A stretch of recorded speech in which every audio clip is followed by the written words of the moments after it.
And here we go, 365 Sports to wrap up a week on this Friday. You see that's a beautiful color.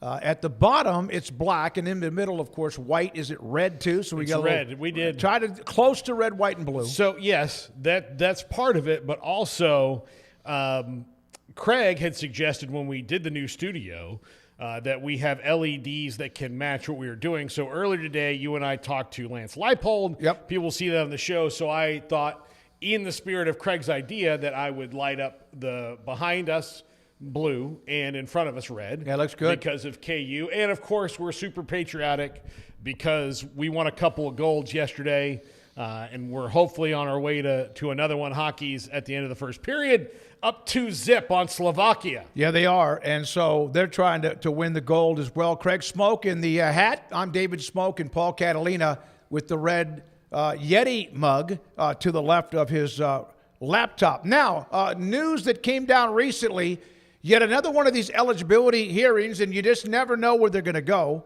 because of Charles Bediako, and then, of course, you had the one with Trinidad Chambliss, among others. But Joey Aguilar, the quarterback at Tennessee, that's it. He's done. He does not get an extra year, the judge ruling against him, and so he is now getting himself prepared for the NFL, and he's not going to be back for Josh Heupel in the Vols. The judge in this case did not feel the same way, and he felt it was a different case than Trinidad Chambliss.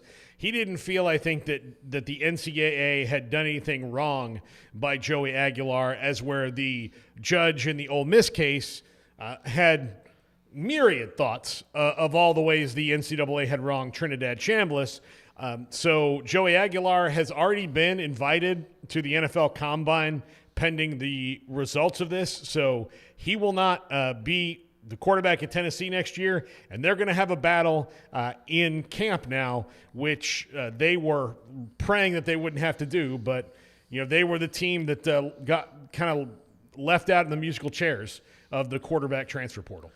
Yeah, I mean, they did pick up Ryan Staub from Colorado, but that wasn't like some impressive go out in the portal and make a splash type of guy. That was just a guy, really. But he'll be in a battle this spring with George McIntyre and Faison Brandon, and we'll see who emerges from that as the next QB1 in Knoxville. But Joey Aguilar, yeah, his career is done. The last time you saw him was the last time you'll see him playing college ball, and I think it was kind of a small percentage hope and flair that you threw out there to try to get this other JUCO season negated as far as counting against your eligibility. So it was a different situation than what we saw with Trinidad Chambliss. And I know it's all very confusing, and people, well, why did this guy get one and this guy didn't get one? And it seems like they're just sort of throwing darts at a dartboard and saying yes or no on whether a guy gets an extra year. But one was more of a medical situation. One,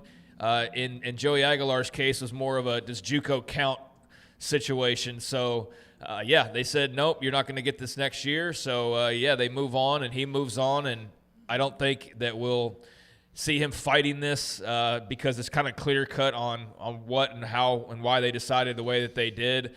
And we'll see more attacks on the eligibility. I'm sure I saw another lawsuit was filed on my way over here from some random offensive lineman who's saying his JUCO years don't count or something along those lines. So we're far from seeing the last of these types of eligibility suits. But in this case, the NCAA, I guess, quote-unquote, wins, if you will, which they've actually done more lately than they had what feels like in a really long time. They've won a few of these eligibility cases, not all of them.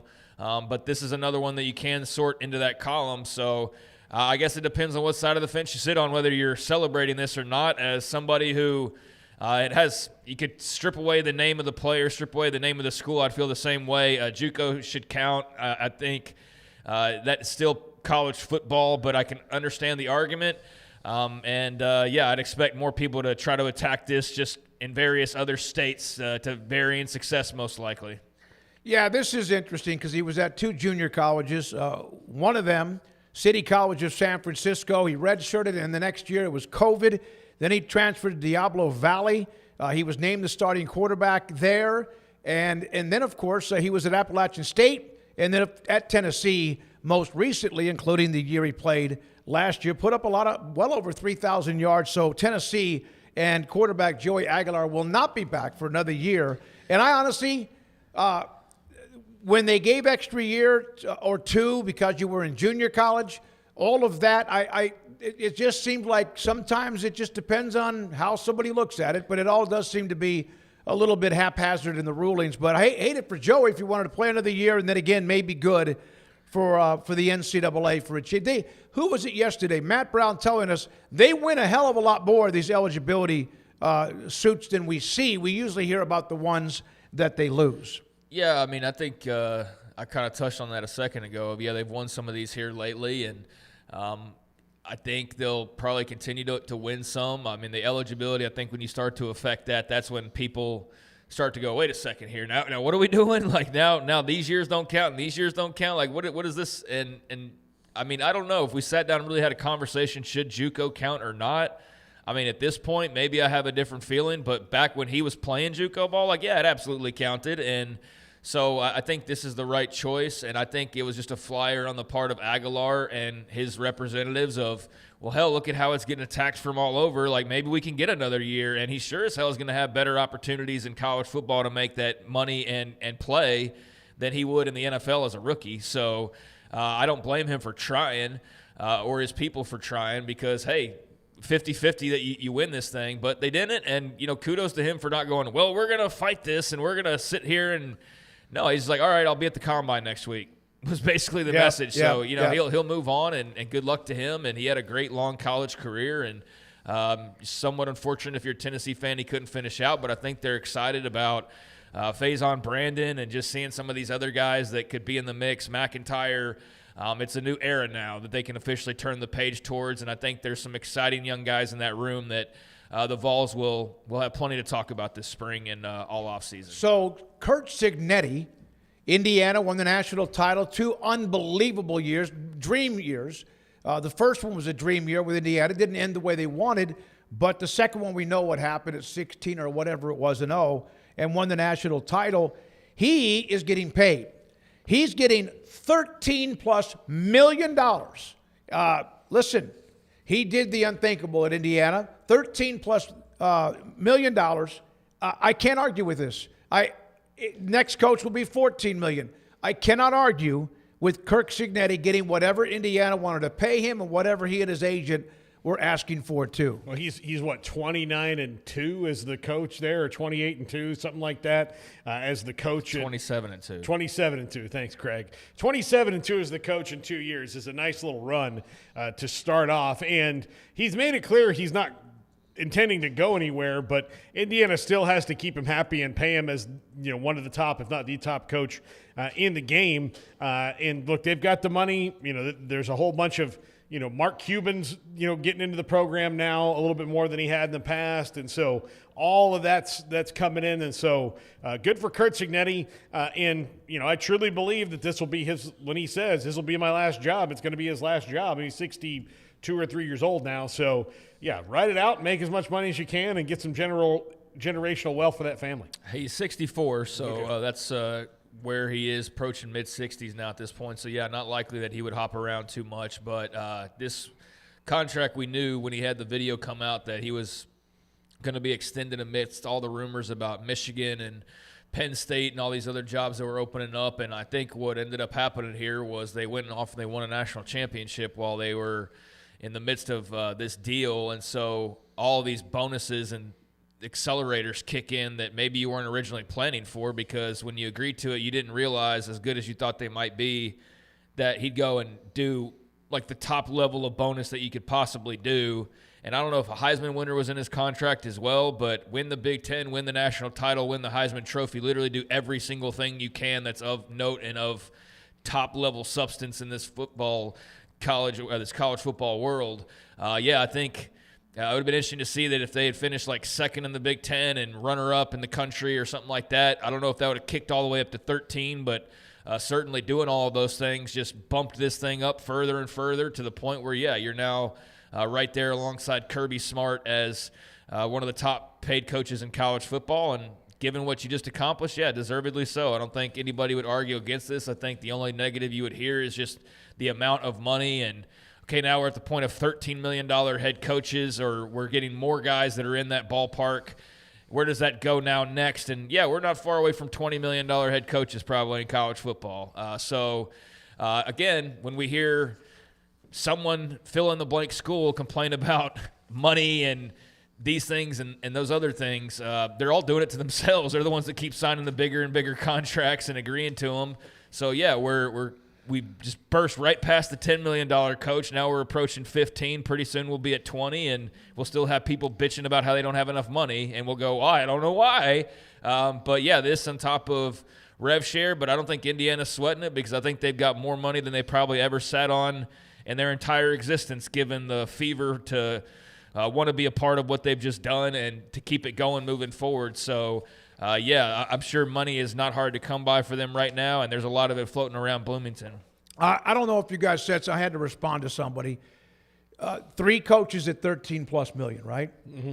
Kirby Smart, Cignetti, and Lane Kiffin. One of those doesn't have something the other 2 have. Oh, it's the national title. Yeah. And Lane Kiffin better. Huh? Kirby Smart has a national title? Lane Kiffin. Oh, you're saying Lane Kiffin. Okay, yeah. Lane Kiffin doesn't have the national title, and Lane better get it.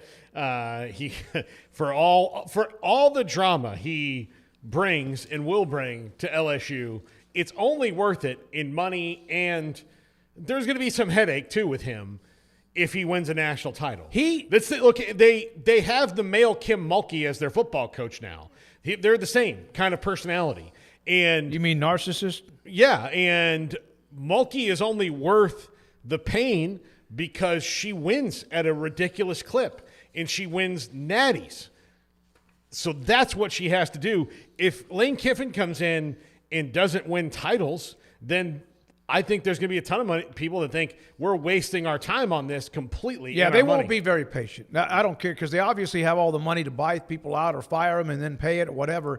They're not going to be patient. Lane Kiffin has done a hell of a job, though. What he did at Ole Miss, he made them relevant when they were just kind of there for the most part, for most of their years in football. Well, maybe his social media hits count for his contract as opposed to national titles. Maybe that's what offsets that. He's an interesting guy, and he has to win at LSU. I mean, that's why they hired him. That's stating the obvious, but, I mean, let's also not act like that's happening anytime soon. So you might as well settle in and get ready for the next 3 years minimum of being the Lane Kiffin experience in Baton Rouge, and it will be fascinating to see to what level of success he's able to take them. I mean, it's LSU. They've won national titles. Ed Orgeron is the head coach, and arguably had the greatest team ever with Ed Orgeron as head coach. Not to say he's a complete fool that can't manage anything, but I think that they've had now multiple coaches prove to varying degrees of whether you think it's the greatest of all time, like a Nick Saban, or a guy like Edo, who you probably never pictured would maybe win a national title.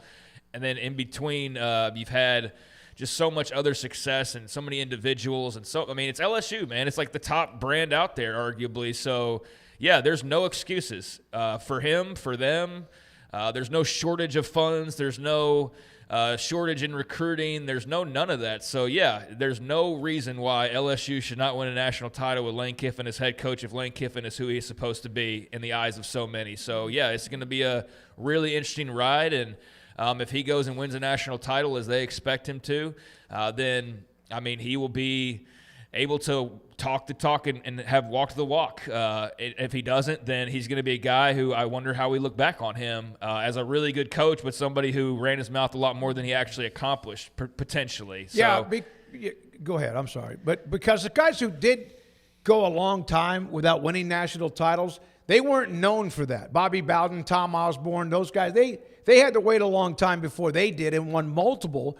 But, yeah, Kiffin kind of put some of the pressure right on himself. Yeah, he's absolutely put the pressure on himself. So that job comes with pressure to begin with. And, yeah, it's a combustible combination, but it's going to be fascinating to watch just from the outside looking in on it. And I can't wait to see what his Tigers look like and how much in the mix they are. And I think they'll be very firmly in the mix right from the get-go. So this is going to be nothing but interesting in the SEC. We will today have KU football coach Lance Leipold, Scott Drew, Baylor men's coach, as they host Arizona State tomorrow in Waco. We'll have him on, and we're not going to talk too much really about X's and O's with that. Just some questions about the program, where it is going, and what knocked him off the rails. And we all have our own opinions on that. We'll hear from him just after 4 today. Also, we're going to have a segment where we look at the Big 12 quarterbacks and we put them in separate categories. And we'll do that today here in the bottom of this hour, then again later in the show. So, Big 12 basketball, best game of the weekend, there's no question. Number 4, Arizona, tomorrow afternoon playing at number 2, Houston. That's the game of the weekend. And there's still some shrapnel, maybe a little harsh when it comes to Darren Peterson at KU. Let's go over some of these things. This is something that just came down recently with Bill Self. Where is it? I got it right here. Hold on. On Darren Peterson, he hasn't finished games. The bottom line is there is a way to change the narrative. Play, finish, that's the way to get people to quit talking. There is a way to change the narrative. Finish. If his body allows him to, fantastic. If it doesn't, then, they'll say something again the next game, but that's the way to get people to quit talking. Let me then send this one out there. Sam Vicente, he covers basketball. He's great at it.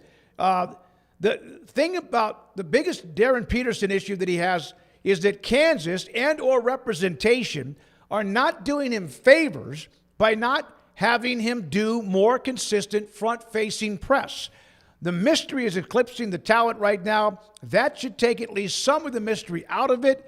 I've never been, oh my God, these guys need to do media, whatever. But I think in his case, Darren Peterson's case, it would really help, other than what Bill Self has to say with messaging after a game. See, I understand where he's coming from, but I don't agree with him. I don't think that Darren Peterson really owes anybody any explanation. And if it's not what people want to hear and he goes out and says it anyways, then what good's it doing if it's just going to piss more people off of like, yeah, I'm sitting out half the game because I don't want to hurt myself for the NBA. I don't want to risk making this minor injury a major injury and hurting my chances moving forward, or whatever his answers might be.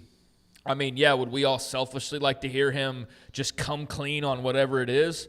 Sure, but the key word I use there is selfishly. We'd all like to see him do that. I don't think he stands to benefit, especially if the truth is what some people think that it is, which is, yeah, I don't really love this game that much. I'm kind of half-assing this because I'm just so good that I don't really have to do the full game deal all the time, and when I have to, I will here in March. But until then, I'm going to do it my way, and I'm going to call the shots, and I'm going to tell Bill Self when I leave the game. Like, I don't know how that would help. Because then everybody, oh, well, okay, so cool then. No, everybody would go, what? You're sitting out? And then it would just continue to mount even further. So, I mean, I disagree with that. I think, yeah, reporters, of course, want him to talk because they're all obsessed with this storyline now. But I don't know that it would do any good other than just satisfy people's curiosity. Yeah, I'd like to know, but I understand why they're being secretive about it, especially if it's what you suspect, and it's that he's calling the shots and not wanting to give his full effort all the time because of whatever reason that may be. Yeah, it's a situation I think Bill Self's actually handled pretty well, given how he could have handled it differently at certain spots. I mean, he could have called this guy out more and created a super rift in the locker room, I suppose. He could have completely covered for him and just lied about it all, but I think he's kind of staying as neutral as he possibly can while also leaning towards covering for his player, which I think if you're a Kansas fan or a guy who wants your coach to protect his program, then I think that's what he's doing as best as he can. It's just that you can only do so much when there's all these things going on where people are like, all right, coach, we know what you're saying, but like, dude, he's literally calling himself out of a game. And so I think Self's doing what you would expect a coach to do. But, yeah, it does feel like there's going to be a breaking point here pretty soon because, like I said yesterday, like in March, we're going to find out one way or the other. Like, is he taking himself out of the middle of a second-round game when they're in the heat of battle and they're facing elimination because he's really hurt? Or is he playing full force and you're watching him limp through and leading them to a national title and we all go, holy crap, this guy was really hurt. What an amazing, phenomenal performance. Like, we don't really know. But we're about to find out, and that's what I'm interested in. And to be quite honest, I know that like Kansas fans really sweat the regular season more than everybody else because they always want to win the Big 12 title, like Oklahoma did in football. Like they kind of think it's their birthright. But guess what? It's not that big a deal when you're as good as you are. If if I was an actual dyed-in-the-wool Kansas fan and not one by marriage, I understand it. But like for me, I just want to see him play those 5-6 games in March. If you get that point, like that's all that matters to me. If he can turn it on for them, that's fine. But if he doesn't, Craig, like you said, then that's going to tarnish the legacy. I don't think he owes anybody any media explanation. But I was watching Alyssa Liu in figure skating last night, and I thought about Darren Peterson in this. I think there's a combination of a lot of things going on with Darren Peterson, and he's got helicopter adults around him. Like that, there's no doubt about that. They're helicopter adults. To what degree they're helicopter adults, I don't know, but it looks pretty – I mean, they look like they're on the higher end of being helicopter parents and helicopter agent and all that. Alyssa Liu 4 years ago decided she was going to stop skating.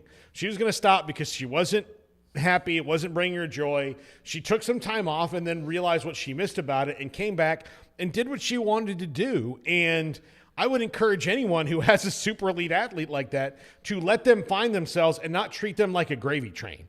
And I think that's something that's going on with Darren Peterson, is that he is the gravy train for a lot of people, and he feels that. And so anytime he has any kind of discomfort, he thinks, I can't stop the gravy train. We're winning this game by 19 points. I'm going to check myself out.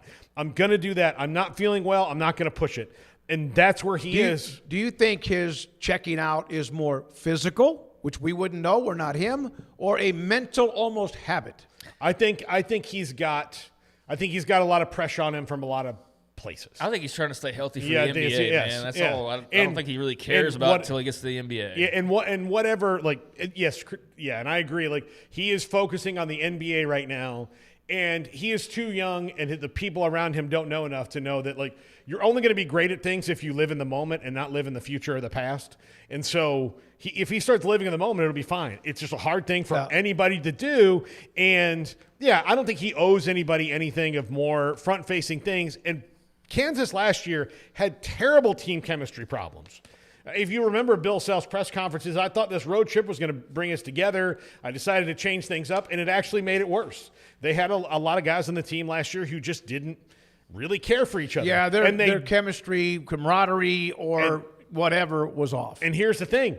This team, even Darren Peterson, they all like each other a lot, and they like playing together. And they've got mature enough leaders that have decided, like, if he's here, awesome. If he's not, awesome. We're going to go out and play the best. If he's here and then leaves, awesome. Yeah, they don't seem to mind as much. Here's a couple of other angles. Jason Shear. Bill Self needs to sit Darren Peterson down and remind him who the head coach is. Either Self decides the substitution patterns or it's time for Peterson to go on his way. The value of consistency and reliability in March is better than the opposite. Yeah, I mean, and I'll say this too about the Darren Peterson thing. Like, yeah, I don't know how much it's him calling the shots as it is he's listening to those above him calling the shots, telling him, no, you don't need to play as much. We need to save you. We need to make sure you don't get further injured. Like this gaggle of agent types that or family members / agent types, the absolute worst combination. I don't know if it's them actually calling the shots and he's just blindly following their lead because they're taking him to where he wants to go. But, yeah, I mean, there's a lot of people who are not Bill Self telling Bill Self how he should handle his basketball player and his basketball team. That's what I'll push back on with Jason there. And I understand, like, I agree with Jason's sentiment. But if Bill Self feels like they can still win a national title this way and this is the way that you have to handle it to keep Darren Peterson happy, I'm not saying that I would want to do that if I was Bill Self. But if he's just trying to protect the program and keep them above water, even though they're really good without him, but if he's the guy that can push them over the top. Like, again, what happens if they win the national title? What does all this even mean? Nothing. Like a big so like that's, finger. That's the thing is like this is such a media thing that it's I get why we're talking about it and I get why it's very interesting. It is interesting that this guy seemingly doesn't want to play basketball even though he's probably the best college basketball player in the world outside of maybe like a couple of other guys like Carlos Boozer, or at the collegiate level. Well, obviously, I know, but you said no. it He's in better the than word, all the NBA guys. He's better than Giannis and all those guys. No, of course at college level, but like, I also understand the frustrations of you want Bill Self to be the leader, but like I think this is a sign of the new era of where the coach isn't just Bobby Knight, and you're going to do what I say and how I say it and when I do it. Like, okay, no, that's not how it goes anymore. And if you want to keep your superstar happy and go win that national title, then you got to appease the agent, family member, or the player or whatever. Definitely know that not everybody agrees with that. But, yeah, what Jason says is a good thought, but I don't think that's the situation they find themselves in, where Bill Self can just say, you know what? I mean, he could if he wanted to. But I don't know that we know enough about the relationship behind the scenes to fully understand what Bill Self is dealing with. Does that make sense? And then if, like I said, if they go win the national title, then none of this means anything. He half-assed it or took himself out of games, and guess what? They won and held the trophy at the end of the year. So what? And then they melt down and go out in a couple of rounds because he disappears and they don't have the style to be able to win without him for whatever game. Here's one more quote. This is very harsh, but it's just people having their opinions. I have gained a lot of respect for Bill Self with how he's handled these Darren Peterson situations. A lesser man like myself, this is from Jeff Sunday, would have gotten in front of the microphone and said he's being a gigantic bitch. That's one of the comments from a guy. He does a lot of odds and stuff like that. Okay, you know what Bill Self's key quality is? He is cooler than most people. He's much cooler now. He wasn't always that way. But he has gotten to a point like I watch his press conferences, and I rarely see him in a moment where he's not in control of everything that's going on. And that's where I think I'm sure it bothers him, but it's bothering other people way more. Right. And if it's not bothering him as much, well, we don't know that. I don't. I think I kind of get that vibe that he's like, yeah, it's annoying to me. Yeah, I would like him to play more, but I haven't. I think they've got it figured out. I think that's the other thing. The message he's trying to send is, guys, we have this figured out. We are going to write it out. It's figured out. It's not ideal. Nothing is. And when they won the title a few years ago, remember Remy Martin couldn't get in the game. Yep. And then all of a sudden the postseason starts and Remy Martin couldn't get out of the game. So things happen. There's a very good chance that Darren Peterson's like, oh, it's playoff time, and all of a sudden just turns it on and crushes people. But I think Bill Self's trying to protect this player. He's trying to protect this program, and they're trying to just get through the rest of this way. And he made strong enough comments that finish. And I thought he was going to be able to finish the other night, and the way to get people to quit talking is to finish and is to play. So he sent his own message in his own way, and clearly he doesn't think that getting in Darren Peterson's face and telling him what's what and what he's going to do is going to be all that effective, because then we will see the end of Darren Peterson in a Kansas uniform, because I think that would be the line that you can't come back from, and he understands that, and so he's going to keep this thing afloat as long as he can. He's managed it pretty damn well for a guy that's won multiple national titles, is an unbelievable coach, and I think maybe some of what he's had to deal with health-wise has probably calmed him down from otherwise popping and saying something. Now, we've heard Mick Cronin, and we've heard other coaches who have they've complained about the travel when it comes to being a part of the Big Ten. Brad Underwood, who I kind of know, he was a coach at Stephen F. Boston and Oklahoma State. Now he's a hell of a coach for a hell of a program at Illinois. He was asked in a postgame about the cross-country travel of Big Ten games, and I like him even more. Here's his response. We were talking at the end of the game about how it's not easy, these east to west and west to east long road trips, but how nice is it this late in the season for you to have a stress-free game and kind of rest your starters at the end? Yeah, I'm one of those coaches. I really don't give a daggum where we play. I don't worry about the trips. We're spoiled. We charter. We have great food. We stay in nice places. It's really not that hard. Playing on the road's really hard in the Big Ten. This is a trip that's schedule says we got to go play. We got UCLA next, who's very good and very well coached. So we just got to show up and play. Congrats on the win. Thanks, Don. All right, there's Brad Underwood. It doesn't mean that it can't be annoying or sometimes tiring, or maybe he has some frustrations. But he goes, "Hey, we travel pretty damn well." I think about a few years ago, the NBA players, and this was also ahead of a potential work stoppage in a CBA, were complaining about the schedule of playing, how much they had to play, and some of the West Coast to East Coast trips. And they did, God, the and it NBA was like, dudes are so and it was soft like, and spoiled, man. But Like, they really the are. response that they got, I think they got some minor tweaks to that, so it wasn't so prevalent. But the attitude, and look, I'm not siding with the billionaires over the millionaires, but the attitude from the general public, because they roll these things out to get the fans mad. But I do think the fans were like, oh, double F you, because you guys are on the cushiest possible travel. You get to have a job where you play basketball and you're making $50 million a year if you're an elite player. So you have to play 2 nights in a row. Oh, I'm so sorry. God, poor little NBA guy. Oh, geez. First world, that's not even first world problems. That's like lunar problems. That's ridiculous. And so now, especially like when you hear coaches bitching about the travel, well, if you're going to get paid a bunch of money to travel the country and play basketball, I don't think anybody has sympathy for you. Yeah, I think, this is like Mick Cronin's the one that was complaining about us. Let's just call that what it is. And he was the one that kind of made, not waves, but just had some people commenting on his comments a week or two back.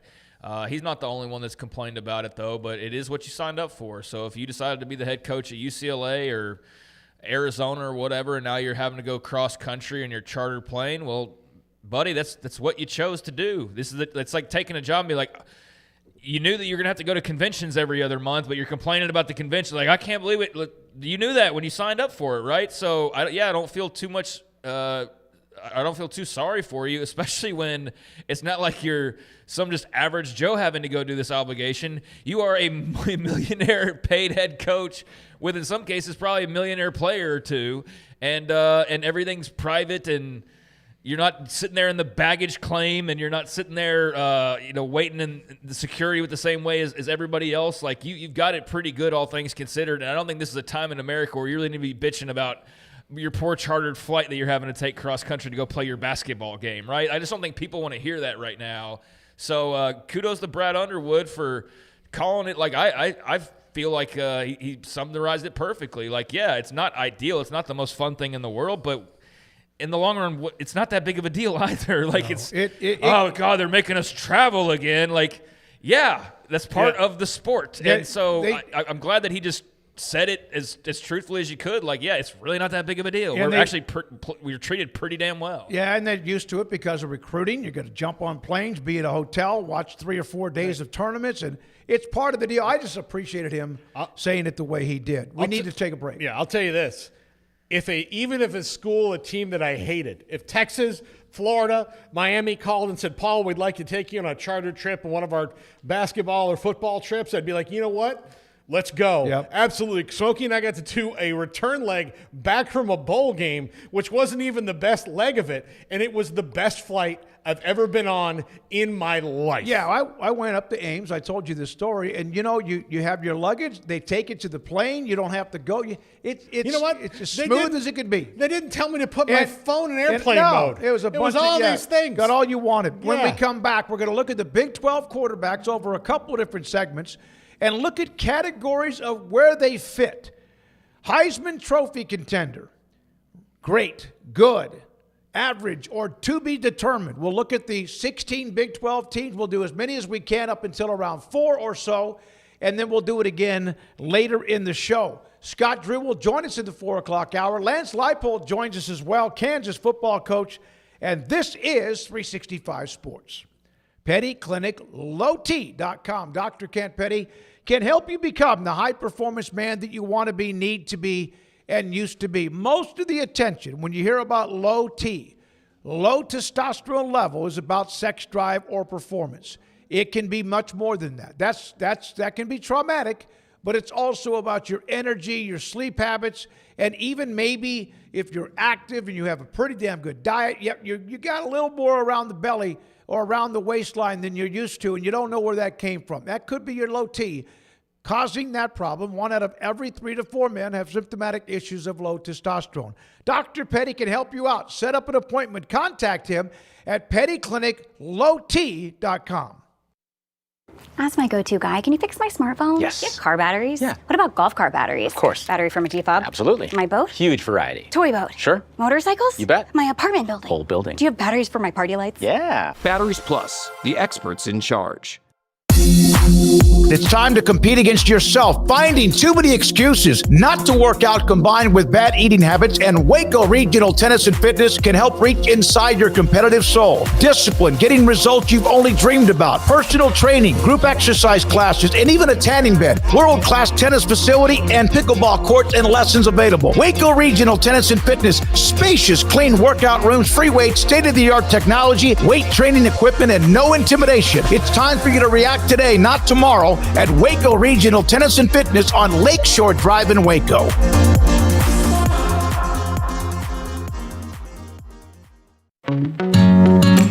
Established in 2007 and independently owned, Alliance Bank Central Texas is committed to helping families and businesses meet their financial goals. From their tellers to their board of directors, they know the importance of superior service and competitive products. Customers have confidence knowing that their financial needs are in good hands. It's your bank, Alliance Bank Central Texas, with 2 Waco locations, 4721 Bosque Boulevard and 191 Archway Drive on Highway 84, and at alliancebanktexas.com. Member FDIC and equal housing lender.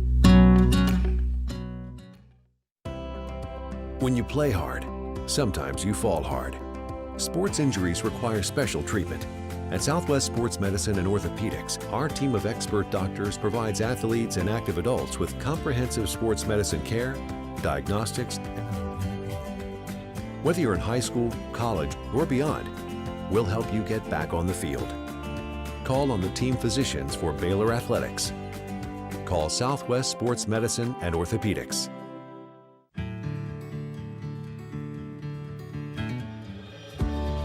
Whatever it is you wrangle, whatever seeds you sow,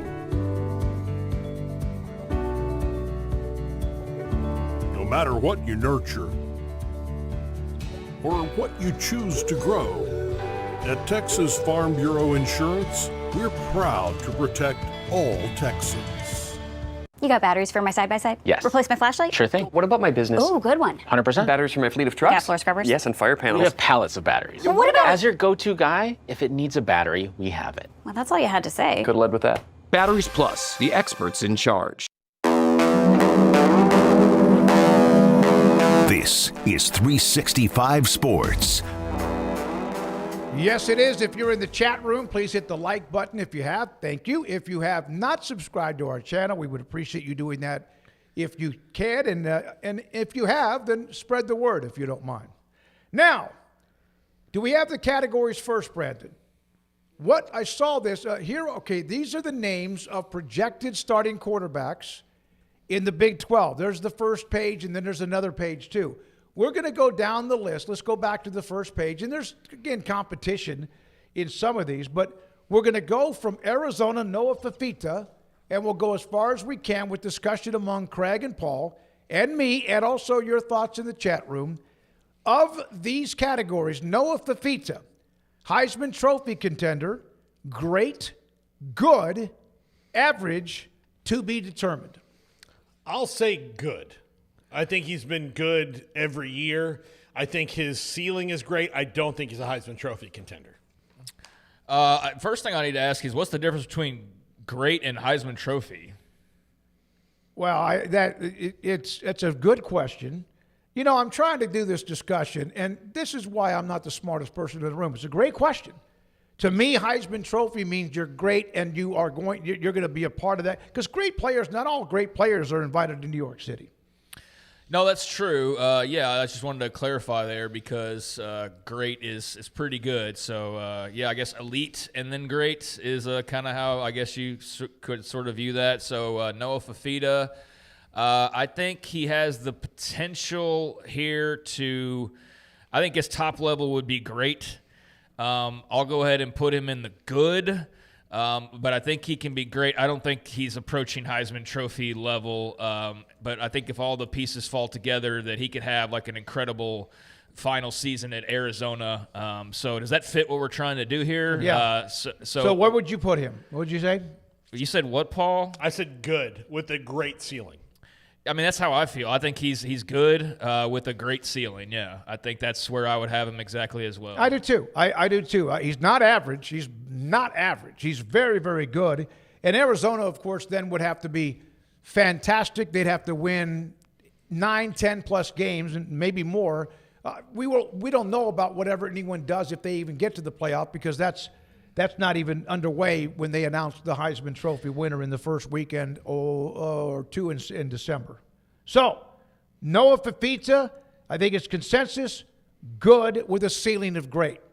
Arizona State, bowling.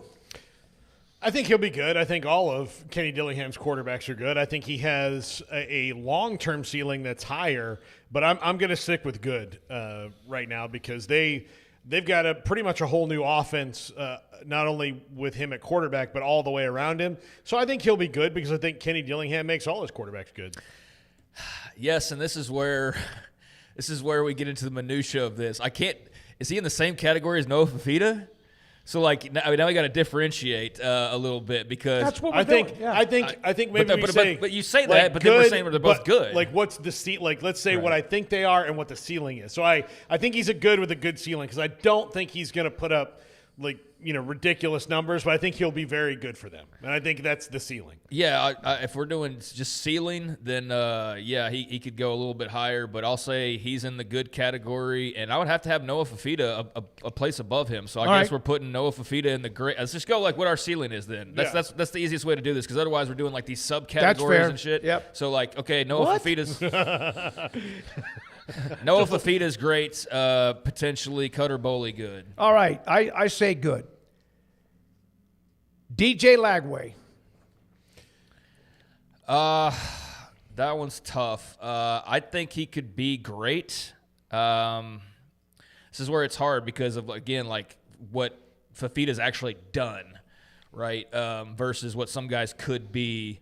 I think Lagway's got the tools, and that's why he was a 5-star rated guy, to be great. So I think his ceiling is great for 2026, and I think that's what Baylor expects to be the case, and I think he's got a lot to prove. So he's one of the more fascinating guys, I think, in the league, because they are absolutely going to go how he goes.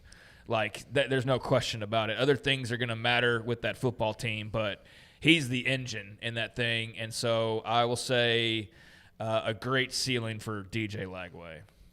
Yeah, it'd be easy to be determined. We've seen some evidence when he was at Florida, at times brilliant, and at times also a young quarterback that was struggling with a team that wasn't very good either. But, Paul? I think his ceiling is great. I do. I think that he's got a ton of potential. I think that he's not been through a full offseason in a couple of years. That will help him. He's not been healthy. That will help him if he enters the season healthy. I think he's going to have a better play caller than he did last year, at least in the context of the conference that he's in. I think that Billy Napier didn't have the right vision for that offense, and that's why they were so askew. Now, the talent he's going to have around him is far less than what he had at Florida last year.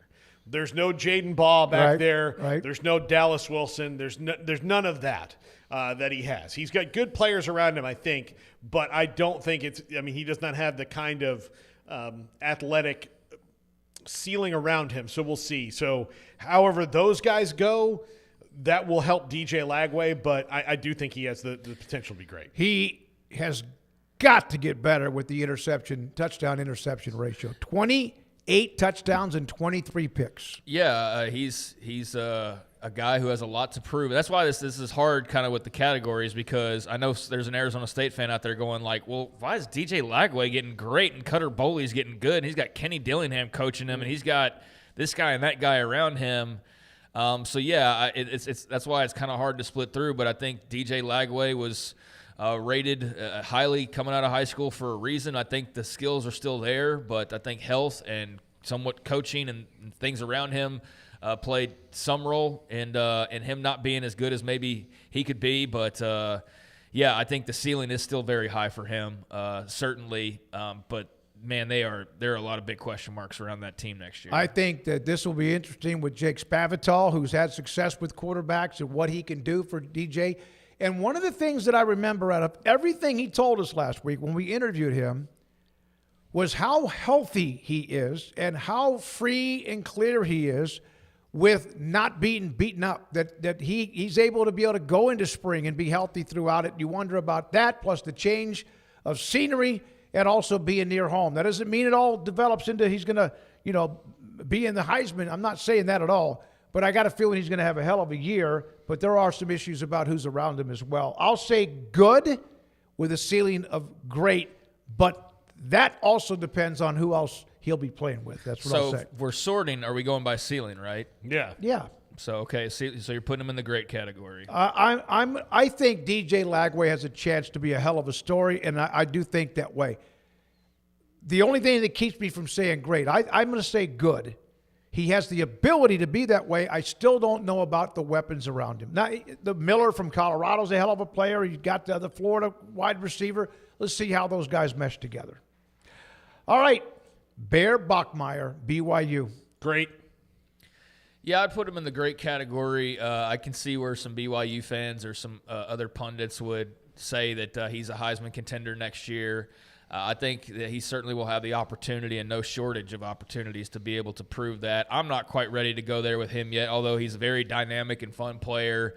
I still am not quite to, let's say, Heisman Trophy winning level as a sophomore. I'm just not right there yet. But like junior, senior year, then if he has a year like he did last year, this year, then I think that's what it's ramping up towards. So I will put him in the great ceiling category along with I think I'm going to have to go good with Lagway as well. That's why I'm trying to get clarification on what we do. You're overthinking it a little bit. I am, because I am very particular about things like this. I'm very black and white. So, we're getting this gray area, and I'm like, well, Fafita and Lagway can't be in the same category. Here's the thing about Lagway. He has unbelievable skills and ability, but he also has issues with throwing the ball to the wrong team, and he's also been kind of hit and miss and erratic, and he wasn't healthy.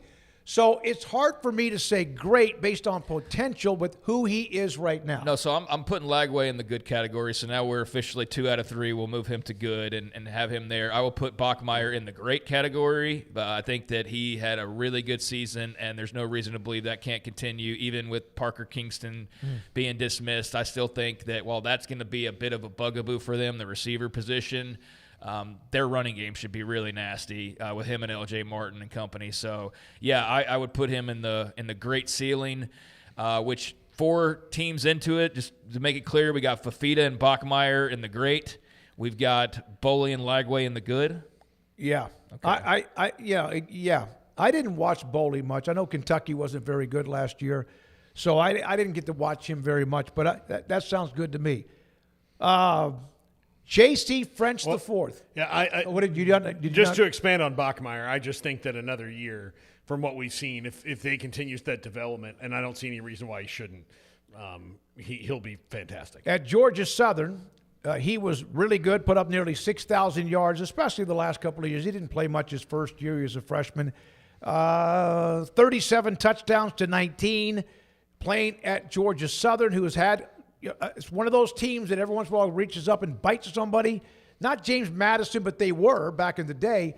I don't know enough about him. I'm going to say to be determined. I'm going to say average on him. I mean, I think I don't know how good Cincinnati's going to be. I think he was an interesting pickup for them, and I think that he's got an interesting ceiling. But I'm going to stick with average for him right now. So is average right below good? Yeah. Is that what we're doing here? Okay. Yeah, I'll say average for J.C. French. I mean, he can run the ball a bit. Played a lot of football at Georgia Southern, so I think he'll be well experienced and well seasoned, and that should be a benefit for Scott Satterfield in Cincinnati. But yeah, I think it's a tremendous drop down from Brendan Sorsby, and we'll get to him here momentarily. So yeah, I'd say. My expectation is average play by J.C. French for Cincinnati. All right. He also had he was actually signed with Memphis out of high school, out of Roswell, Georgia. Next player, Julian Lewis, Colorado. He's a tough one to peg because I don't really know much about their roster around him right now, but I think he's a good player. I mean, I'll put him in good. I think that all the good things that happen on offense are probably going to be because of him. this year. So I'll peg him as good. I will say good for him. I think, there's a lot of just optimism. He hasn't played a ton yet, although we got to see him more towards the end of the year. And I do think, this is going to be a really interesting year for Colorado because, you kind of have to go show something this year, don't you? I think so. I think you have to show a bounce back of some sort. Yeah, you've got to definitely be above 500, and you've definitely got to be at a bowl game, and you've definitely got to be somewhat in the mix past the halfway point of the season. Really excited to see him and how he progresses. I would put him in the good category with Boley and Lagway, where there's a lot of potential there, but I'm not expecting him to take some massive leap or jump to elite level in year number 2. He was committed to Lincoln Riley. He changed it. He committed to Colorado. He was a Sports Illustrated cover boy, which, by the way, the youngest football player in the magazine's history to be on the cover. I like him. I once again, it's kind of like a couple of other schools. I don't know what else is around him. I'm gonna say to be determined, not as a cop out, because he's a phenomenal. No, I'm gonna say. No, it's to be determined. There's nothing wrong with that. It's not a negative. We don't know. We haven't seen him, and we don't know what's around him. Yeah. I just feel like the categories are growing because now it's the to be determined category. Now I can put Jason. That's one of the ones at the top. I know, but they're just awfully similar. So you're right. To be determined means he could be a hellacious player, wins a Heisman, and is an All-American. But we just don't know. When Arch Manning came out, what would we have said about Arch Manning when he committed to Texas his first year? They had Ewers, so there's no Ewers in front of him. I would have said, well, he's not going to play that much. So okay, yeah. All right, Paul Lewis, what are you going to say? I already said. Okay, good. All right.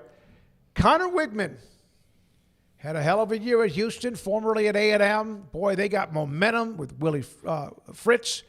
And what they have at Houston, they got a lot of players back. They were really good last year, and I don't see anything but them getting better in 2026. So this is a player who was a 5-star recruit when Jimbo Fisher signed him at A&M. Mm-hmm. I'm going to say great. I think that another year in the system, I think, I'm going to say great. I'm confident in that. I think he's going to have a fantastic year. I'll say, ceiling expectation for Connor Wigman would be great. I think he was good last year. I don't think he's a Heisman Trophy contender, but I do think he can be one of, if not the best quarterbacks in the Big 12 next year potentially, and there's a bunch of other guys that could be that as well. So I will put him in the great category as far as what I think he can top out at next year. And at minimum, he's good. I think he proved that last year, and excited to see what they can do another year in Willie Fritz's system and Willie Fritz's coaching, because, man, the dude's a winner, as he's proven out time and time again, and I think they got themselves a good quarterback. Yeah, a very good story. Think about the A&M quarterbacks that moved elsewhere with Haynes King and then Connor Wigman as well. Iowa State's Jalen Rayner. Now, this is up for grabs because obviously the coaching changed with Matt Campbell.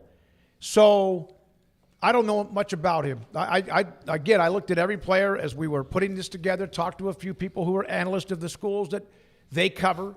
But, Paul, you know much about Rayner? I do. I mean, he was at Arkansas State last year. He's a dual threat guy. I think this is a fantastic fit scheme-wise of what they want to do with that system under Jimmy Rogers. I think, and this is maybe just a comment on the entire team, but I'm going to say good because everybody's in Happy Valley right now. So I don't know much about the guys that they've brought in. I know much more about Rayner. I love the pickup for them, but I'm going to say good because I do think he might be a little limited by some of the guys that are with him. He's thrown for nearly 9,000 yards in his 3 years at Arkansas State. He's a really fun player to watch. He can wing it. Yep. He's a really fun player to watch. Yeah, he's a really good dual threat player, and I think he was an excellent pickup for Jimmy Rogers, especially given the situation they were facing. I'll tap out with him at good. I think he's at minimum that. I'm not ready to say he can go be great or elite in part because of, like Paul said, what's around him. I think that might prevent him from being as much as he possibly could be.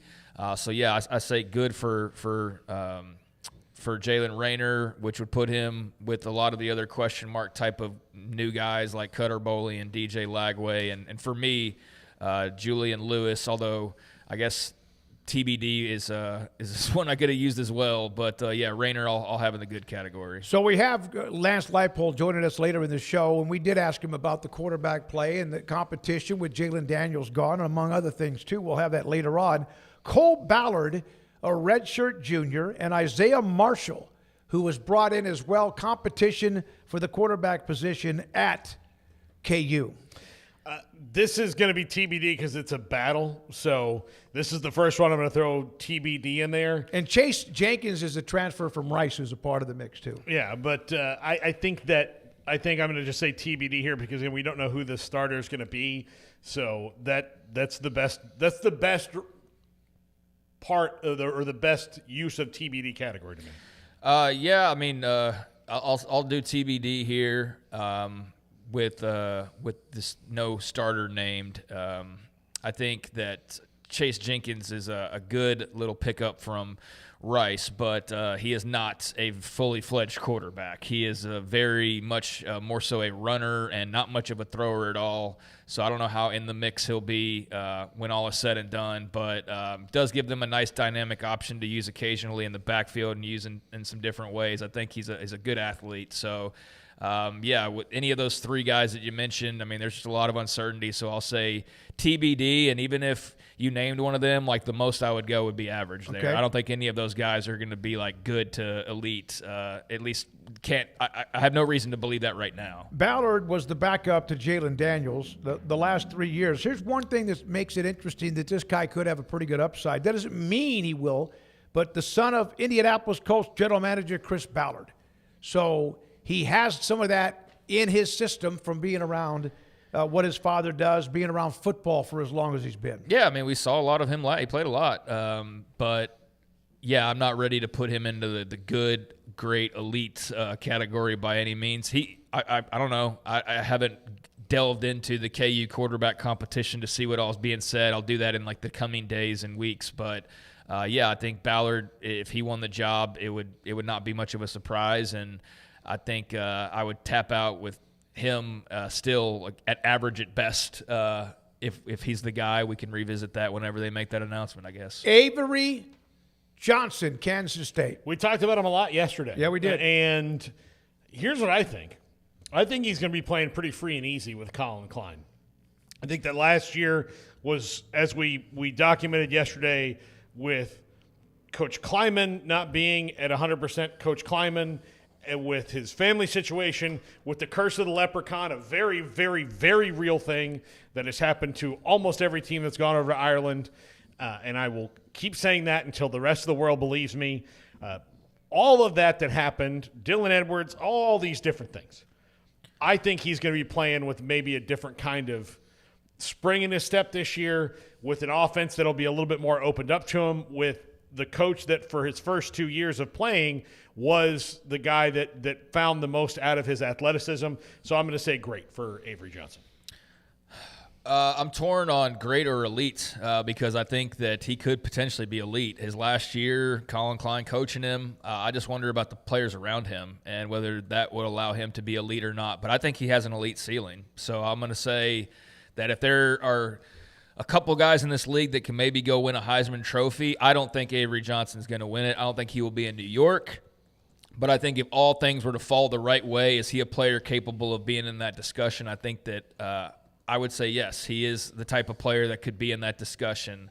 I don't think he will be again because there's just too many uncertain questions. But if we're going off of ceiling and Colin Klein unlocks all his magical powers, then I think he goes in the top category. All right, we're going to stop here. Avery Johnson's the last one we discussed. We'll get to Oklahoma State, Drew Mestemaker, Jaden Craig, the transfer at TCU, Brendan Sorsby, the transfer at Texas Tech, Alonzo Barnett, the third at UCF, and then Devin Dampier at Utah, and Michael Hawkins Jr., the Oklahoma transfer at West Virginia. We'll do all them. We'll do them later on. Coming up in the 4 o'clock hour, We're expecting Baylor men's basketball coach Scott Drew and more.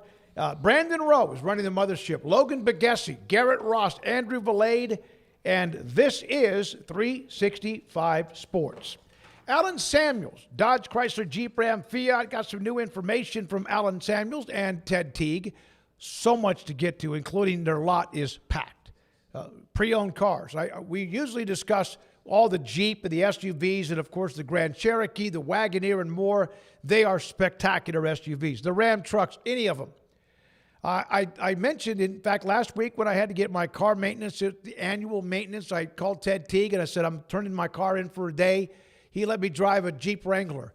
I've driven a Jeep or two before. It was always kind of loud and a little bit rattly. Not this one. And the difference is this has got a much better and bigger and wider wheelbase, and it was quiet. And it drove very smoothly. I drove it around for the entire day, went back after the show that evening and got my car and turned it back in. And I even told David Gray, the head of sales at Alan Samuels, exactly how I felt. It was very, very comfortable and a hell of a ride.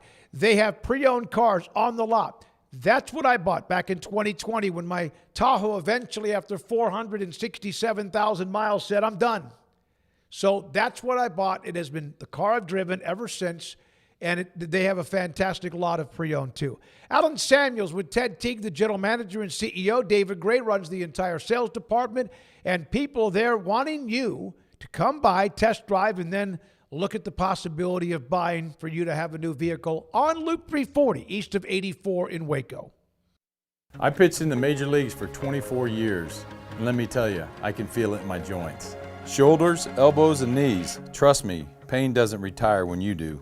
I tried everything to get rid of the pain. Nothing worked until QC Kinetics. Baseball legend Roger Clemens and other patients are getting lasting relief with QC Kinetics regenerative treatments. No surgery. I trust QC Kinetics. You should too. Let's commit to getting rid of all the pain. Schedule your free consultation today. QC Kinetics. Better starts here. At the Start Something New sales event at Alan Samuels, drive a new Ram 1500 Lone Star Crew Cab with $13,000 off, or a new Laramie Crew Cab with 3.9% plus $15,000 off MSRP. Shop Alan Samuels at Waco. Hello, I'm Camille Johnson with Camille Johnson Realtors. We specialize in selling residential real estate agent all across our community, and we love serving all types of families. We have been in business at Camille Johnson Realtors for almost 9 years, and I have been a residential real estate agent for almost 40 years. And we love our partnership with 365. So thank you for partnering with me, and thank you so much to all of my clients who have made our company a success.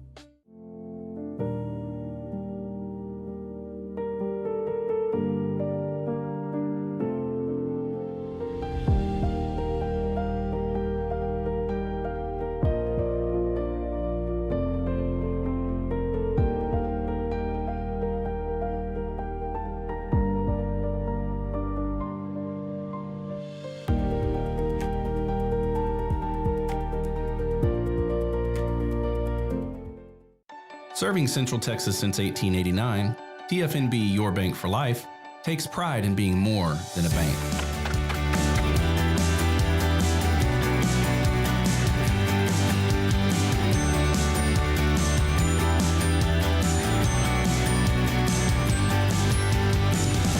At TFNB, we remain committed to these principles. If you value them too, come join us. TFNB, Your Bank for Life. Petty Clinic Men's Healthcare in Woodway is now proud to offer you men an exceptional weight management body sculpting product called semaglutide, also known as Ozempic or Wegovy. Semaglutide is an FDA-approved weight management medication. Once-a-week injections of this powerful medication offers an average body fat weight loss of 20% within the first year of treatment. In addition to body sculpting, semaglutide also normalizes blood sugars and has the clinical research proof of reducing blood pressure, cholesterol, stroke, and heart attack risk. If you're like most men and you have stubborn fat that will just not respond to typical diets and exercise, then help us finally hear semaglutide. Affordable, highly effective. Google search Petty Clinic Waco and reach out to the Petty Clinic team today for a free consultation with Dr. Petty to see if semaglutide is right for you. Go to pettycliniclowt.com.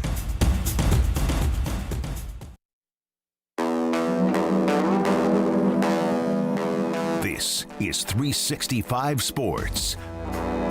Updating a couple of stories from earlier today. One, the United States Olympic hockey team is rolling, trying to get to the gold medal round.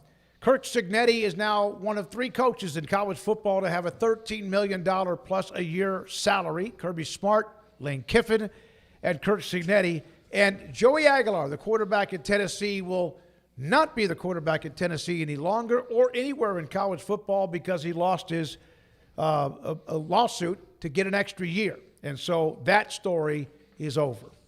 Yeah, it's kind of a bummer. It's more of a bummer for Tennessee than Joey Aguilar. He's moving on to the NFL and hope he does well there. But I don't know, bro. Like, I mean, playing another year in college and making $5 million or whatever versus going and being a guy trying to fight out for a job in training camp. I guess like, so. Yeah, you're right. Yeah, I think I'd take the Tennessee for another year option, actually, Paul. Yeah, I probably would too. I mean, I think a lot of college players are also proving that by suing to try to stay around as long as they possibly can. Yeah, I mean, there's a reason why they want to go back to college for another year. A lot of times they would want to go play in the NFL, or if they didn't have, there is a lot of money. These $3.5 to $5 million, whatever it is, and being able to play college football and chill for, even though the pressure, et cetera. There's a reason, man. They're making a lot of money. I don't know what Aguilar's future is. I don't know what Trinidad Chambliss, where he would have been selected, drafted. Well, that's the thing is, like, people talk about these guys like, well, why would they not go to the NFL with it? It's like, because Joey Aguilar's not a first-round pick.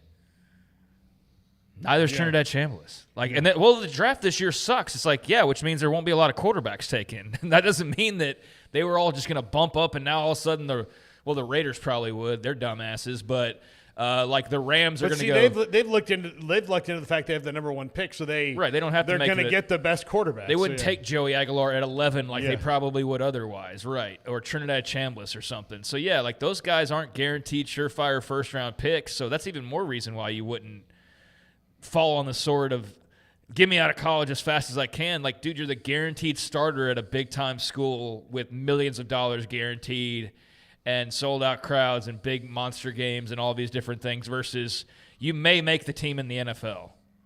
And if you do, you're not the starter, you're the backup. And you are taking a pay cut. Like, think about that. For both of those guys, that's the case. If someone wants to disagree on that and tell me why Aguilar would be making more money as whatever, or that maybe he would be a first-round pick or something, I'm all ears to that. No, but it's not, based on what I've seen, the case for him or Chambliss. He's a third-day pick. Yeah, there you go. I think Trinidad Chambliss would have been in on the second day. But I do think that would also be a lot of execs talking themselves into it. Because I think that's what happens a lot of times, especially with quarterbacks, is you go, well, I can talk myself into this guy. I can talk myself into it, as opposed to the Jets do it all the time. Yeah, as opposed to, when you draft Peyton Manning, the Colts ran up to the podium and knocked everybody over on the way to make sure that the card got there. There's differences in that. Yeah, so there's big differences. Like, we're not talking about Arch Manning coming back to school for another year. We're not talking about like Joe Burrow deciding, like, you know what, I'm not going to go be the number 1 pick. I'm going to come back to LSU for another year. We're not talking about those guys. We're talking about the guys that you'll get drafted, but it's really a mystery as to when you'll get drafted. Probably day 2, maybe day 3. So that's a much different conversation than a top level tier guy saying, I want to come back versus these guys that are trying to come back. If you get drafted at the end of the first round, this is based on last year's draft, you could expect a 4-year, fully guaranteed contract worth around $12.5 million a year overall. A bonus that's about half of that. A signing bonus is close to like $6 million. So if you're making $3.5 to $5 million now in college, you sign that deal. It's a hell of a deal, especially a first-round pick. But that's it. In college, you can make $3.5 to $5 million and enjoy the game for another year.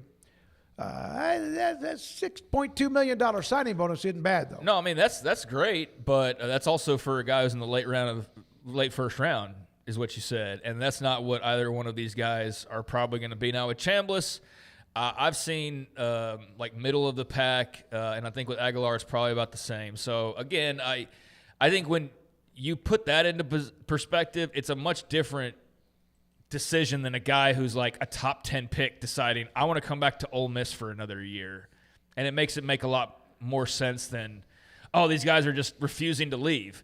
If Trinidad Chambliss was a top 10 pick, he would not be at Ole Miss next year. He would be a top 10 pick in the NFL draft. I would bet great money on that. Now, there were people who were draft pundits who thought that he could sneak into the bottom of the first round with a good combine workout, especially given his run this year through the SEC. Because in the playoff, too. Yeah, in the playoff, yeah. They, and that's a big thing for me too. Like I like to see how guys play against the elite players. If you are playing against the best teams and your best games are not against them, you're probably going to have a longer road no matter how athletic you are in the NFL. Now, if your best games are against the best teams, and guess what? You're probably going to be pretty damn good. And so that's where Trinidad Chambliss would have had that maybe runway that Joey Aguilar wouldn't have as much. But I even still don't think that, especially a guy that the size of Trinidad Chambliss, the fact that he'd only played 1 year at the FBS level and all that, it would have been coaches talking themselves into it about 1 year of excitement. Yeah, and then us talking in 2 years about how they made a really stupid decision based on 1 year of him playing at Ole Miss with a really great team around him. Yeah, I mean, and so I think it'll do him a world of good and the NFL to have another year of film on him playing in the SEC and just going through the whole season rat race. But, yeah, I think the Joey Aguilar decision is one that makes sense from the perspective of those looking at the JUCO years and whether those should count or not. And it's a different situation than Trinidad Chambliss, so it's not just, well, this guy got 1 year, why doesn't he get a year? It's not that simple. So I do think JUCO years should count, and until shown otherwise, the courts are pretty much saying the same thing. And the eligibility lawsuits, the one thing we can guarantee is those will continue, because there was a new one today, and there will be more coming, I'm sure, as these guys try to stick around and make money and I guess just maintain their football careers for as long as they possibly can. But the guys who actually have real football careers, like can make a living off of doing this at the next level, they're not sticking around. Like they're not sticking around for I could be the number 3 overall pick, but I'm going to come back to Georgia for another. Like, maybe if you're Arch Manning, you can do that, because I think he's a very specific special case, right? But most of these guys that we're talking about, these eligibility, I mean, Diego Pavia wasn't like he was going top 10 in the NFL draft. He's trying to stick around, and he could, I guess, have continued to fight the fight, but he sort of just pushed it off to the side and said, like, I'm in the name only here. I'm not going to be coming back. But would have been interesting to see what that would have looked like. But, yeah, he was also not a big NFL prospect when it came to that type of a decision. Yeah, if Mendoza would have had another year left of college football, he's leaving. I would think so, yeah. I mean, he's the number 1 pick in the draft next year to Vegas, right? The Raiders. He if he had another year left in the draft and could go back and make, let's say, $3 to $5 million, he's leaving. He's going to the NFL draft. If you are a surefire or probably a first-round pick, you're gone. If you can go back and make $2 to $5 million, depending on what school, whatever, I get it. Arch would have been a first-round pick this year if he came out. I'm confident in that. He just may not. And again, the Mannings also very historically look at what the draft is and then maybe determine where they want to. Well, where the John potential Elway is. this thing? Well, I mean, they did it with Arch, Right. or with Eli. I mean, so with Eli, I said Elway. Yeah, Eli did the same damn thing. Eli did the same thing. So I'm not surprised that they looked and said, Raiders, Jets. Well, guess what, buddy? See. Probably going to be those same teams again next year, except for the Raiders won't need a quarterback. But, yeah, I think there might be a rare case that comes along where a guy could go and be highly drafted but decides against it. But I think it's like an Arch Manning thing where, yeah, you could be a first-round pick, but, dude, you could also come back and do so much more. And, it makes sense for him to come back because it does feel like we haven't really seen him fully season was unleashed. very uneven. Right. So he would have been a first-round pick because there would have been somebody in the top 10 that's he was born a first-round pick, hey, basically. he's going to be a first-round pick next year. I'm taking him. But there would have been a lot of probably more about him as we're next year. If he comes out and does what we all think he can do, it's going to be like, all right, well, Arch. He's the number 1 pick in the draft next year, Yeah. Who are the other quarterbacks in college next year that could compete for that spot?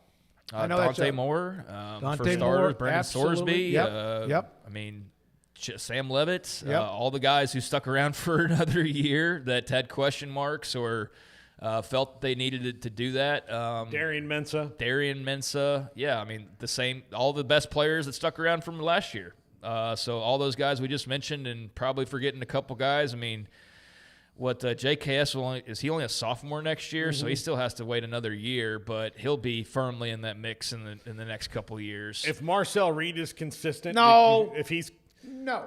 Can you let me finish the sentence? I said if he's consistent. It's a discussion all three of us are yeah, involved but like, in. I'm just saying no. If he's consistent, then he will get in that mix because of his athleticism. As a number one pick in the draft. Oh, he's an overall. He's a first-round pick. Yeah, I'm sorry. Okay. Yeah. He's got to learn how to finish. He had a heck of a year. At times he was like, whoa. And even at times when we did some like Heisman Trophy, he at least he tipped his toe in the water, unfortunately for him. That second half against Texas and then in the playoff game, man, it was rough. The eligibility issue that Craig brought up, the Purdue offensive lineman Coley is seeking an injunctive relief to not count his 2 years at NAIA Lawrence Tech towards his 5-year clock. See, we've asked these questions before. Junior college, NAIA, Division III. It's always another level. But I can't imagine, but I will not say that he won't win because we don't know. But 2 years in NAIA, which is not NCAA, saying that those 2 years should not count against his 5-year clock. What do you guys think? I mean, I just am exhausted by these eligibility stories, and I just wish it was clear-cut enough to where people knew, like, hey, I've played this much, now I need to move on and go do something else in life. I just wish it was that simple, but it's not. So instead, one guy says JUCO doesn't count. This guy said D2 doesn't count. This guy was technically right. This guy was technically right. This guy's saying NAIA doesn't count now. So, I mean, throw it all out there. I mean, what other level hasn't had somebody file a lawsuit yet? Because that's probably what's coming next. And look, I understand it. It's just not something I'm all that interested in ultimately in each of these individual cases. But I am interested in what the end result will be if there is one anytime soon, which hopefully would make clear for everybody that, okay, if you went and played NAIA ball, then you don't get 4 years at Duke when you transfer there. You get 3 or you get 2. Or if you played 2 years at Tyler Junior College, then you've got 2 years fully able to play at North Texas or wherever you go. Like that's all I'm hoping for, is just to understand it where it's not like there's this little caveat and there's this little caveat. Like Trinidad Chambliss had the tonsillitis and he had the trainers didn't fill out the paperwork properly, like all these little things. And I mean, ultimately, I think they got it right. I don't really know that. I think it's a case-by-case thing. So I don't know that I could just say, oh, yeah, sure, I bet he does or I bet he doesn't. I have no earthly idea because we've seen in the last 3 days one guy get a waiver and another guy not get it, and they had different reasons for why and why not. But I don't know all the specifics in this guy's case, and I don't know how NAIA will be viewed by the courts as far as whether that counts or not. Bobby B., great. That's all we need, more lawyers involved. Here's the question. We brought up Arch Manning, who we know is a lightning rod of discussion. I'll say this before I get to what was said. Arch at times early on seemed very tentative and out of whack. What he did at the end of the year, that doesn't mean every game was flawless. His ability to run and his size when he can run, I thought last year at the end of the year, if they could have duplicated that, which that season's over, I thought he was fantastic at the end of the year. Somebody asked about how much longer can he continue to live on his name. And I get what you're saying. I thought at the end of last year, I'm not saying he was an All-American, but if he can carry that over in the offseason, How long? Man. Forever. I don't know. I mean, the man. As a player. Yeah, I mean, I feel like he could go be a TikTok influencer, and people are just obsessed with famous people's kids who then themselves become famous. And I feel like, he could go be like a nail polish influencer, and he'd have thousands of people that would tune in because they are fascinated by Arch Manning. I don't relate to that, but it's also a different time from when I was growing up. And so, there's like this cult of personality that's around him, right? I think As far as living off his name, yeah, he's not going to be able to just live off that and be drafted number 1 overall. Arch is going to have to be Arch and play his way into doing that. But I think you see the arm strength and the throws that he can make and some of the touch he has, the running ability, the leadership. I think there are a lot of things to like, and I do think he was playing at a very high level at times last year, especially late. Now, there's also a lot of things that need to get better. He does need to play a bit more. We've seen him for 1 full season at this point at the college level. So I think having another year will do him a world of good.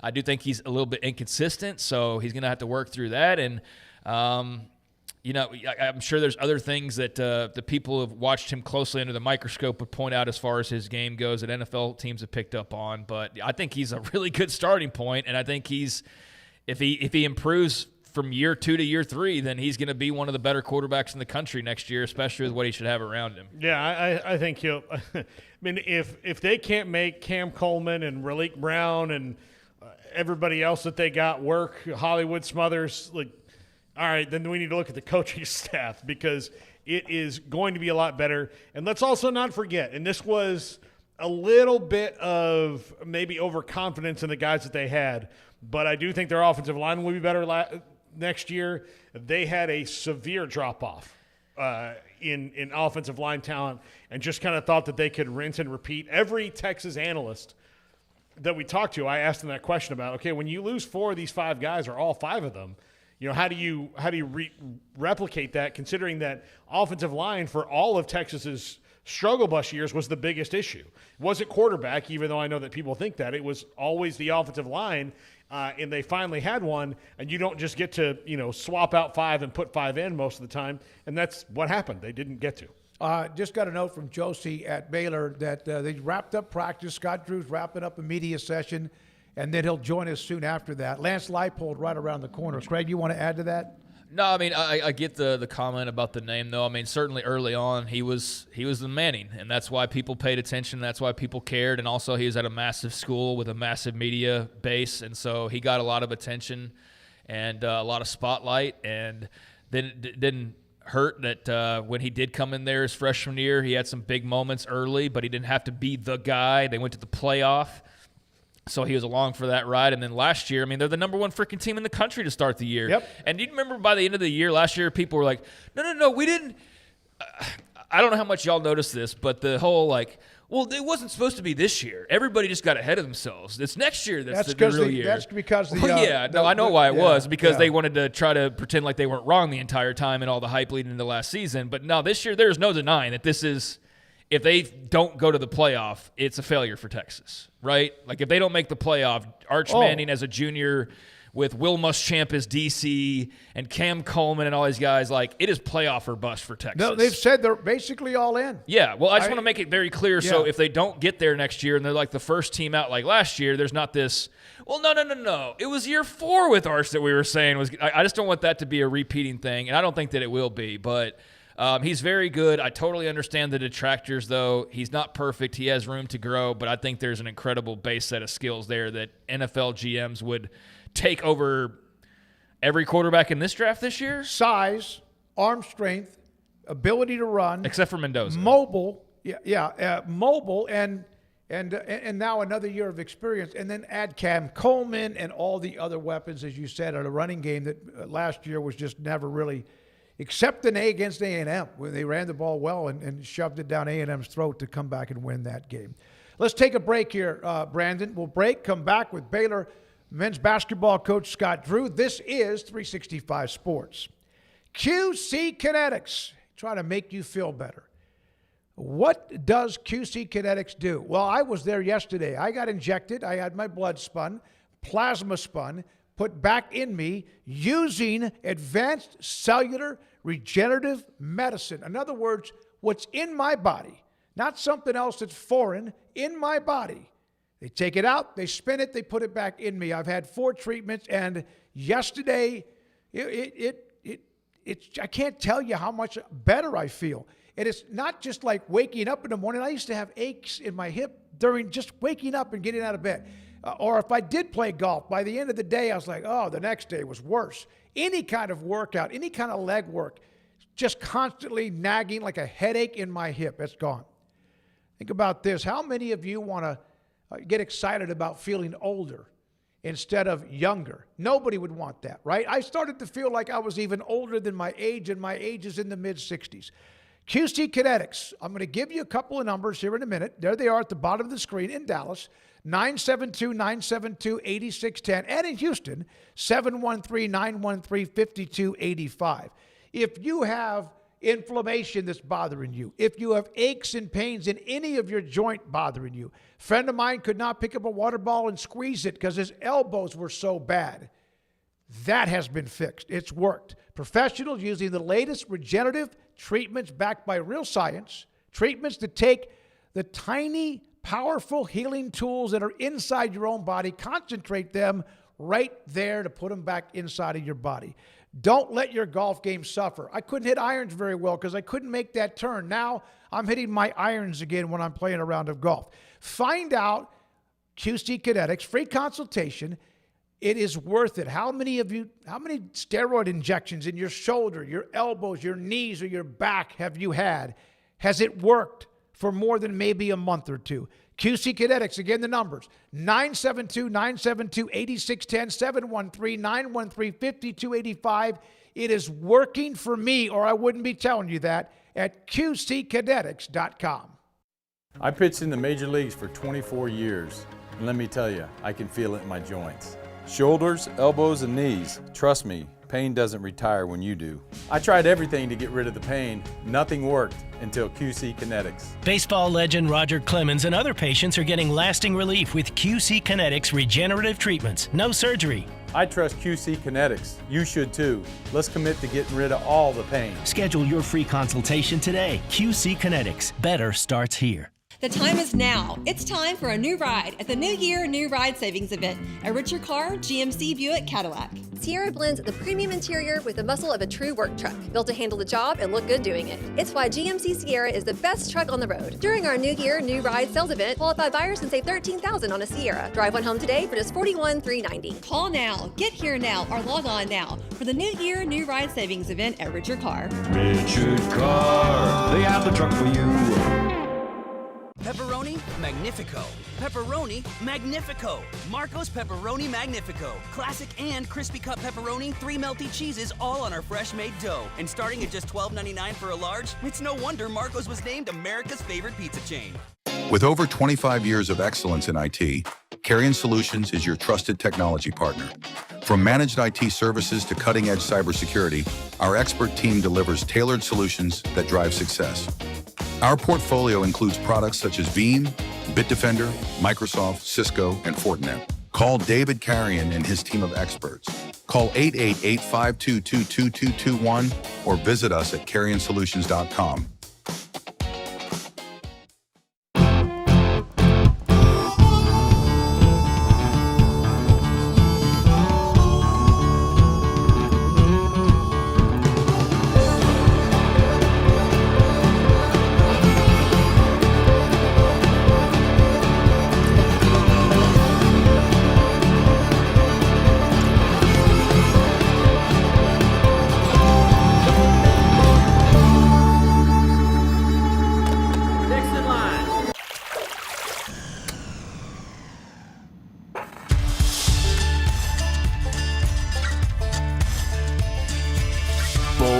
Are the adventurous. Determined are the leaders. Faithful are the healers. At Baylor, you'll find your calling, your people, and your purpose. Dare to be you, indeed.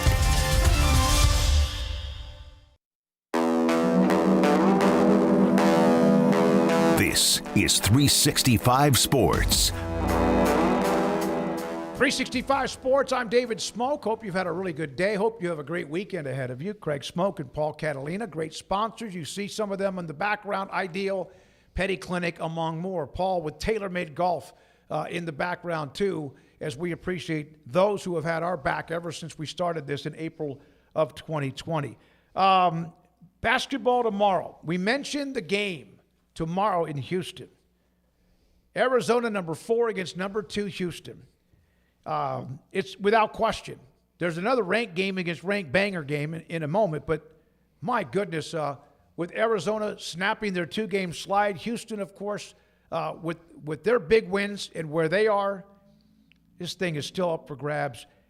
Iowa State at BYU is another one, but let's do Arizona at Houston, a number 2 and a number 4 playing tomorrow. If it depends on, Arizona's run doesn't totally depend on Koa Pete, but with him banged up and it being at Houston, look, Houston's 5.5-point favorites for a reason, and I think that's probably would have been maybe 2.5 to 3 points, but you take out Koa Pete from the equation more than likely, then it's going to be more of a spread. It's at home. I think it'll still be a fantastic game, and it just means that other guys on Arizona just have to step up. And Houston I think they're the best coached team in the entire country all the time. Kelvin Sampson just doesn't miss a beat, and they look the same. Ever since they've kind of hit that elite tier the last 5-6 years. You just watch Houston. It doesn't matter who's in the game. They look the same every time. They were high level and then made the Final Four the year Baylor won it, even when they were part of the American Conference. They're like Billy Joel or Elton John when look, you can see them in concert 10 times and you're going to get the same level. You're not going to say oh, man, I saw Elton John and it just wasn't good. They just know how to bring it every single time. There are very, very, very few games where you watch Houston and you're like, oh, wow. Man, I kind of want this to end early. That's not how they are. They're just that good.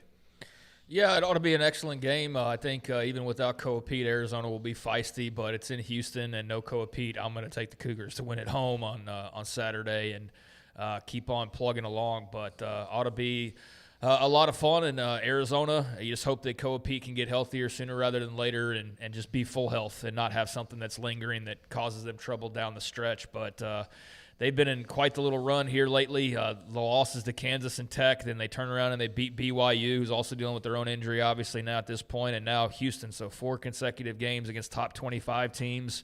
Still have number 8 Kansas, number 6 Iowa State on the schedule. So hell of a closing stretch for the Wildcats. But the Cougars are just a damn good team, and I think especially coming off of the loss, they're going to be even feistier to rebound from the Iowa State game. So, yeah, no Koa Pete at home. You just lost. You're looking to rebound. Give me the Cougars tomorrow. So here's you mentioned one of the schedules with teams what they have left.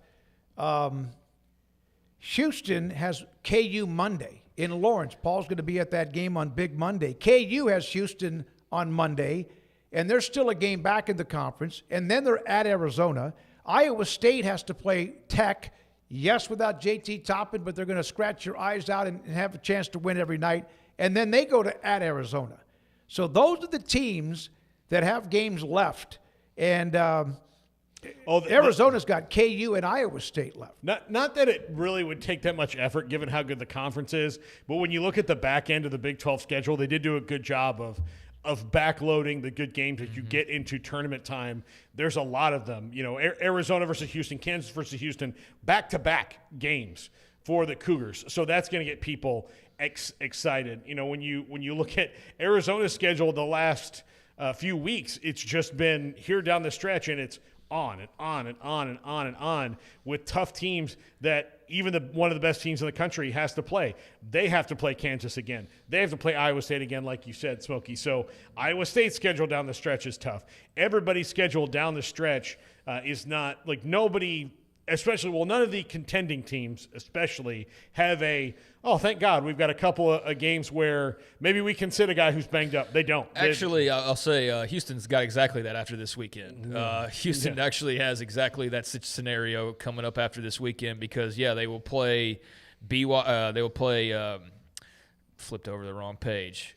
Houston will play Arizona tomorrow, and that'll be their the second of 3 straight top 10 games because then they'll play Kansas on Monday. But after they play Kansas on Monday, Colorado at home, Baylor at home, at Oklahoma State. Yep. So, Paul, I know what you're getting at, but Houston gets through Monday, and they've got 3 games that Parker Flemings doesn't need to play in those games. Yeah, and that's if they don't get dinged. Or Kingston Flemings, Kingston. They don't get dinged during the between now and Monday night. But everyone's got something left. to deal with, including what I mentioned with Houston or KU.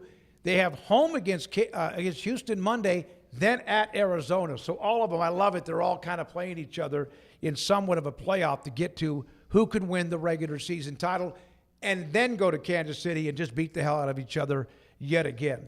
So there we are with that. Also tomorrow here in Waco, Arizona State plays Baylor, Oklahoma State at Colorado, UCF.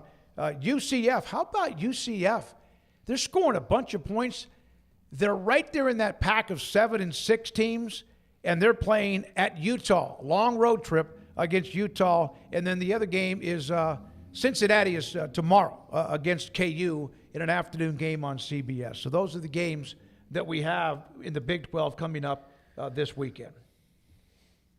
Yeah, this isn't the banner weekend that some of them have been. I mean, obviously it's down the stretch, and you're getting some matchups that aren't the best versus the best. I am curious to see particularly how TCU and UCF finish down the stretch.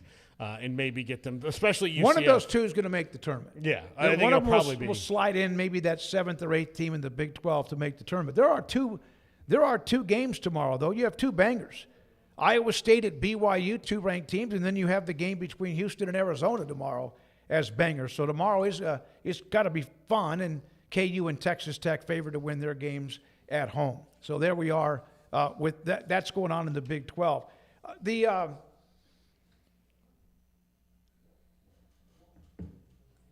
We got him? Okay, I'm sorry. I thought I heard somebody say we got him. All right, now, who's the player of the year in the Big 12? I'll still say JT Toppin for right now. Yeah, let's go back to the quarterback thing, Brandon. Thank you very much. Okay. We stopped at Oklahoma State and Drew Mestemaker. Heisman Trophy winner, great, good, average to be determined. I'll say great. I think Drew Mestemaker is a fine player. I think he's going to do really, really well at Oklahoma State. I think he's going to do really, really well in the Big 12. They don't have to really change all that much there, other than they're going to be playing better teams than they did at North Texas. But I think he's a great player. He's got great players around him. I think he's going to be great. I don't know what that means for them as far as contending for the title, but I think he's going to put up numbers. As we transition from one question to, I guess, JT Toppin and Flemings and Darren Peterson will be up for Big 12 Player of the Year. So then on to this now. I do want to DeBansa, yeah, throw him in there as well. It's the same answer it's been most of the year, but I think obviously health's starting to come into play a little bit with that. But as far as the Big 12 topic for football, I do want to make a change on where I had Avery Johnson. I'm taking him out of the elite. I'm putting him in the great ceiling category. Because I'm going to put Drew Mestemaker in the elite category. I do think Drew Mestemaker is on a team where it's going to be awfully difficult to win a Heisman Trophy, but I do think if we're saying there is a tippy-top level of quarterback play in the Big 12, I think there's 2 to 3 guys you'd put in that category, and I would put Drew Mestemaker in that category as far as he could be the best quarterback in the Big 12 next year. So I'm going to put him in the ceiling as elite category, because if he does the numbers that he did at North Texas, but he does that at Oklahoma State, then that's going to get a lot more attention. It's going to be a lot louder than it was, even though it was pretty loud with what he did with the Mean Green. Yeah, he put up great numbers. Eric Morris's offense is going to be the same. It's going to be dynamic. They're going to put up big numbers. It just, again, a lot of it is who is around him, and we'll know more of that after they get through spring, and then we see them early in the year. They do have that Week 2 game against Oregon, which, can kind of – you could play well and lose that game, and you also could find yourself getting blitzed like you did last year, but I can't imagine it'll get away from them like it did a year ago. Now, also, next quarterback, Jaden Craig. Not many people know him, but if you're watching cover college football, you do. The transfer at TCU replacing Josh Hoover. I think he'll do well in the offense. I think that Sonny Dykes has proven to be a good developer of quarterbacks. I'm just going to say good, though, because I know that he's coming from the Ivy League and he's done really well, but I'm just not ready to throw that in about him yet. I mean, it's going to be an adjustment, I think, and a much bigger one. Like, I know that we just talked about Drew Mestemaker coming in from a different league, but this is an even bigger jump. So He had really good numbers, but I'm going to put him in the TBD category. I mean, I think it's a pretty big jump going from Ivy to Big 12, although not a jump that he can't make successfully. But, yeah, I just don't know enough about him right now. And if we're going to put Julian Lewis in that category or KU or whatever, whoever emerges from there, then, I think with Jaden Craig, you trust what Sonny Dykes wants in a quarterback, so he'll probably be pretty good because Sonny Dykes isn't going to have some schlub as a quarterback. But to me, there's just a lot of unknowns, so I'd have him in the TBD category. 5 times last year at Harvard in the Ivy League, he threw for 300-plus yards. Yeah, 5 times. And I don't think that the Ivy League doesn't transfer well. We've seen plenty of Ivy League guys come and play well. And a lot of them have FBS offers before they go and determine that. A lot of them have had the opportunity, like, hey, I can go to Florida or I can go to Harvard, and then they're like, well, I'm going to go to Harvard. I mean, I'm going to go to Princeton or whatever. So I think that he has a lot of potential, and I think that he'll be fun to watch. But I'm not ready to go there on above good yet. In our rankings. No. So. Okay. Brendan Sorsby, Tech. I'll say great on Brendan Sorsby. I think we've seen a lot from him. I think that, Cincinnati was a little bit limited. He obviously didn't have the greatest run down the stretch. What he will have in front of him on the offensive line and what he'll have around him in the skill players, especially in the running game, will help him out tremendously. So I don't see any reason why Brendan Sorsby couldn't be in contention for Big 12 Player of the Year. I'll put him in elite. I mean, if there's going to be people competing for the Heisman Trophy next year in this league, I mean, he's got to be near the top of the list. And if he's not, then why'd you pay him all that money? That's exactly why you went to get him, was to make the quarterback position an improved spot for you, given especially how the season ended. And I think that he has got a lot of upside, and with the coaching and players around him, I think he's got a chance to be really, really good. So, yeah, I would put him in the ceiling as elite category. I do, too. Alonzo Barnett III at UCF. I think he's a nice fit for the offense. I will say average, though, because I'm not sure about the rest of that team at UCF right now. I'll say good. I think that he's a really good player and a massive upgrade for them. There's still a lot of questions about them. But I think he's a good player that should be a nice step up. To what degree, though, I don't want to go past good. So I would have him there with DJ Lagway and Jalen Rayner and Cutter Boley and those types of guys. Devin Dampier, Utah, who had a field day, like everybody did, it seemed like, at times against Nebraska. 310 yards passing, 148 yards and 3 touchdowns rushing in that bowl game. I will say elite. I'm a big Devin Dampier fan. I think a second year there at Utah will be great for him. I think that he's going to hit some big numbers again. So, yeah, I'm going to say elite. I'm going to put him in the great category. I don't think he's a Heisman Trophy contender like I think that Sorsby could be. And I know Mestemaker is probably not going to be either, but just Mestemaker was so good last year that if that does translate again, I just think it's going to make a lot of noise. But I would put Dampier in there with Connor Wegman, Noah Fafita, Avery Johnson, guys who have proven some things but also have a lot left to prove and should have pretty good teams around them. I think all those guys can be great quarterbacks next year. So, yeah, I wouldn't put Devin Dampier in the tippity top echelon for me, but he would be right below that and not far behind at all. I know that Utah last year didn't just blow people away. He ended up being a lot better with Whittingham. Why is it that I don't remember him much during the year? I don't know. I think keep up with it. I follow it. He had a 100-yard rushing game against Arizona State, which was huge. I just don't remember him exploding. Had 4 touchdown passes against West Virginia on the road. But then in the bowl game, he looked happy, free, and easy against a defense that sucked. But he looked so dynamic.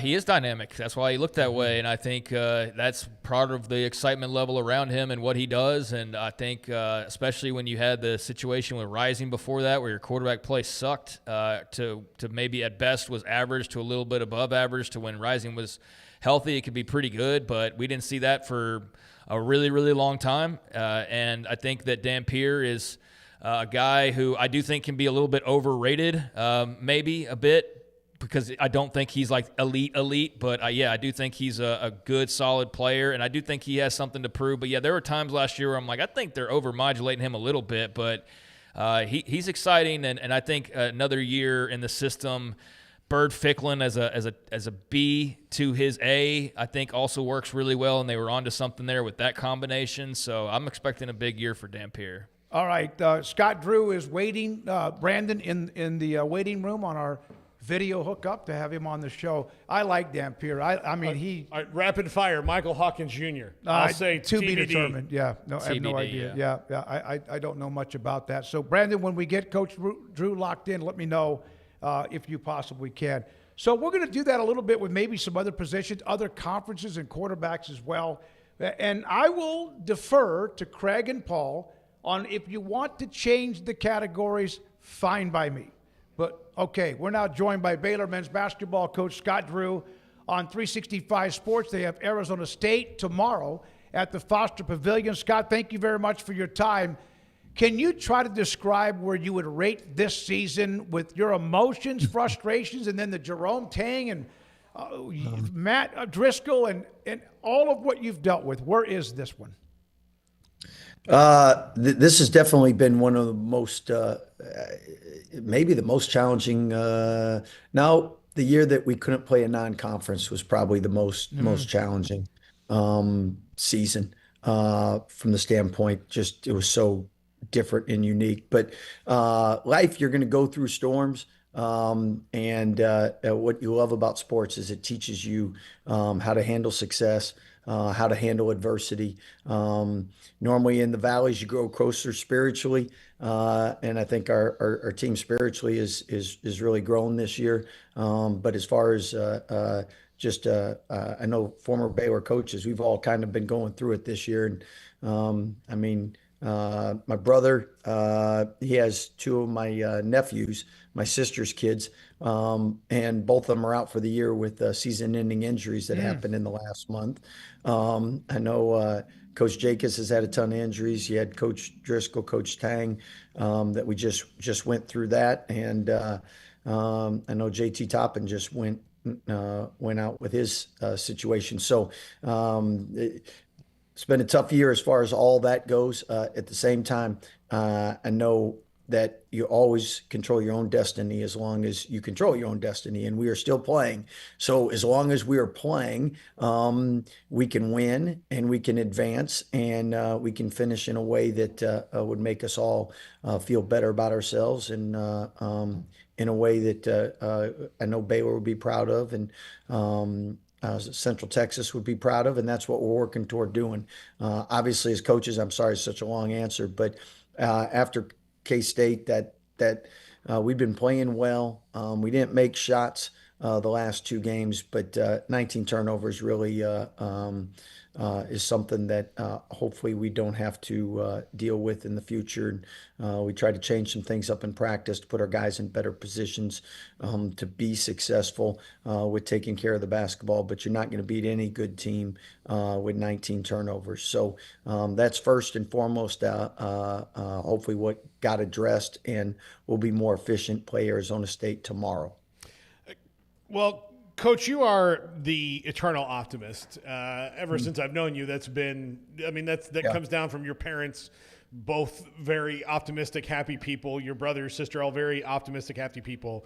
I know that your optimism gets like slowed down when you have adversity, but the other thing is now you know all the things you could do when some of these things that only happen one time in off season all happen to you in one off season, right? You know how you're going to deal with it the next time it happens, and hopefully not all at once like it seemed to happen to you last off season.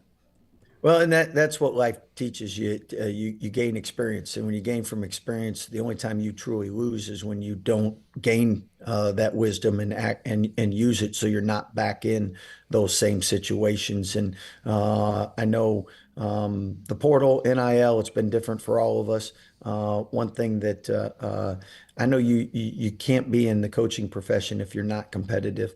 And God has given me the glass is half full, but I'm human, and like everybody, if you're ever okay with losing, you're never going to win. So this has been a really hard season. I mean, the last time we had a losing season, freshmen at Baylor were we're just born or not born. I mean, so it's kind of like a hot stove. I haven't burnt my hand on one in a while, but when you do, you're like, I'm checking that stove because this blister and pain, I'm not going through that again. And then every once in a while you forget. So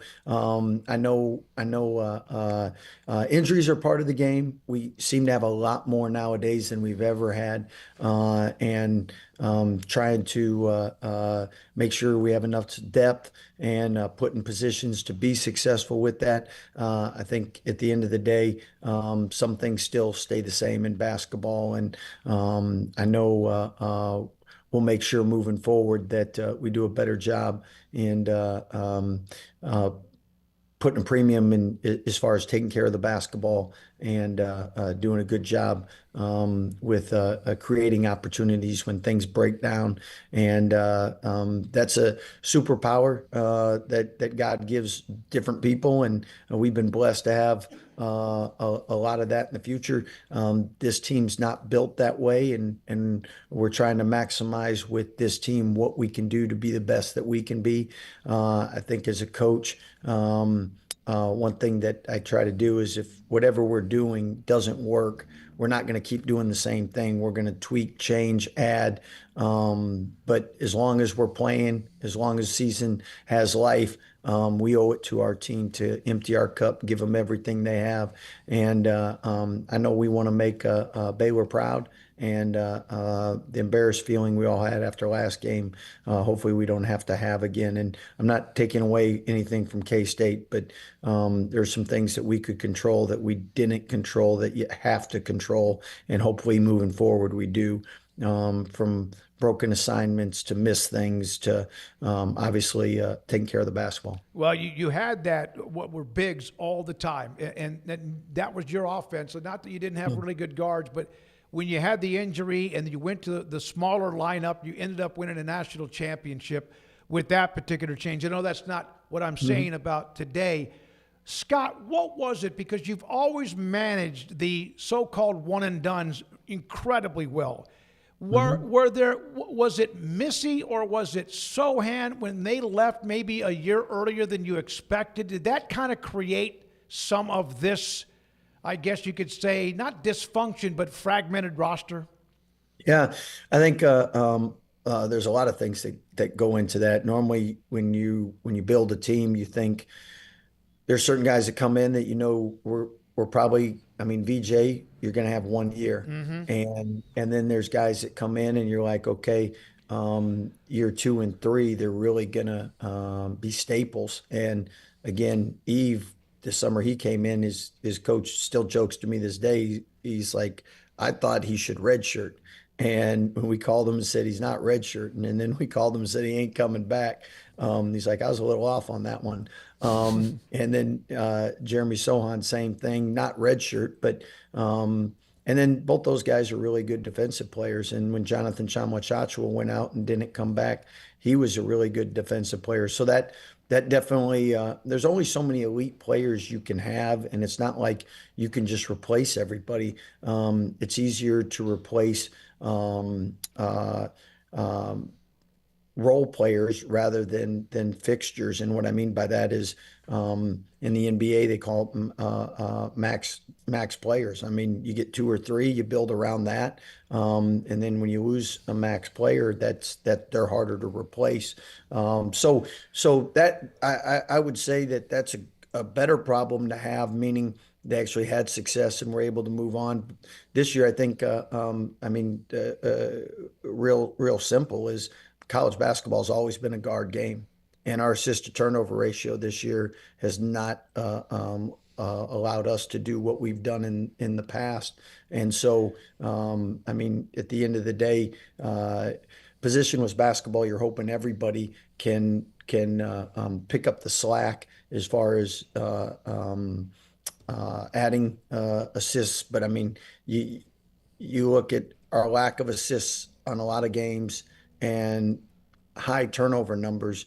That is not a recipe for success in anyone's book. So I think that's something that, in hindsight, that's probably the biggest thing that we're dealing with. How much does it change your freshman recruiting in that this is such a 1 year and reassess situation now where you do need guys that aren't necessarily developmental players as much as they would have been in the past? Well, I think it's a combination because I think one thing that again I learned from that I've never been in a situation like this. I don't know many Division I coaches that had until maybe the last year or two. When you do flip a whole roster,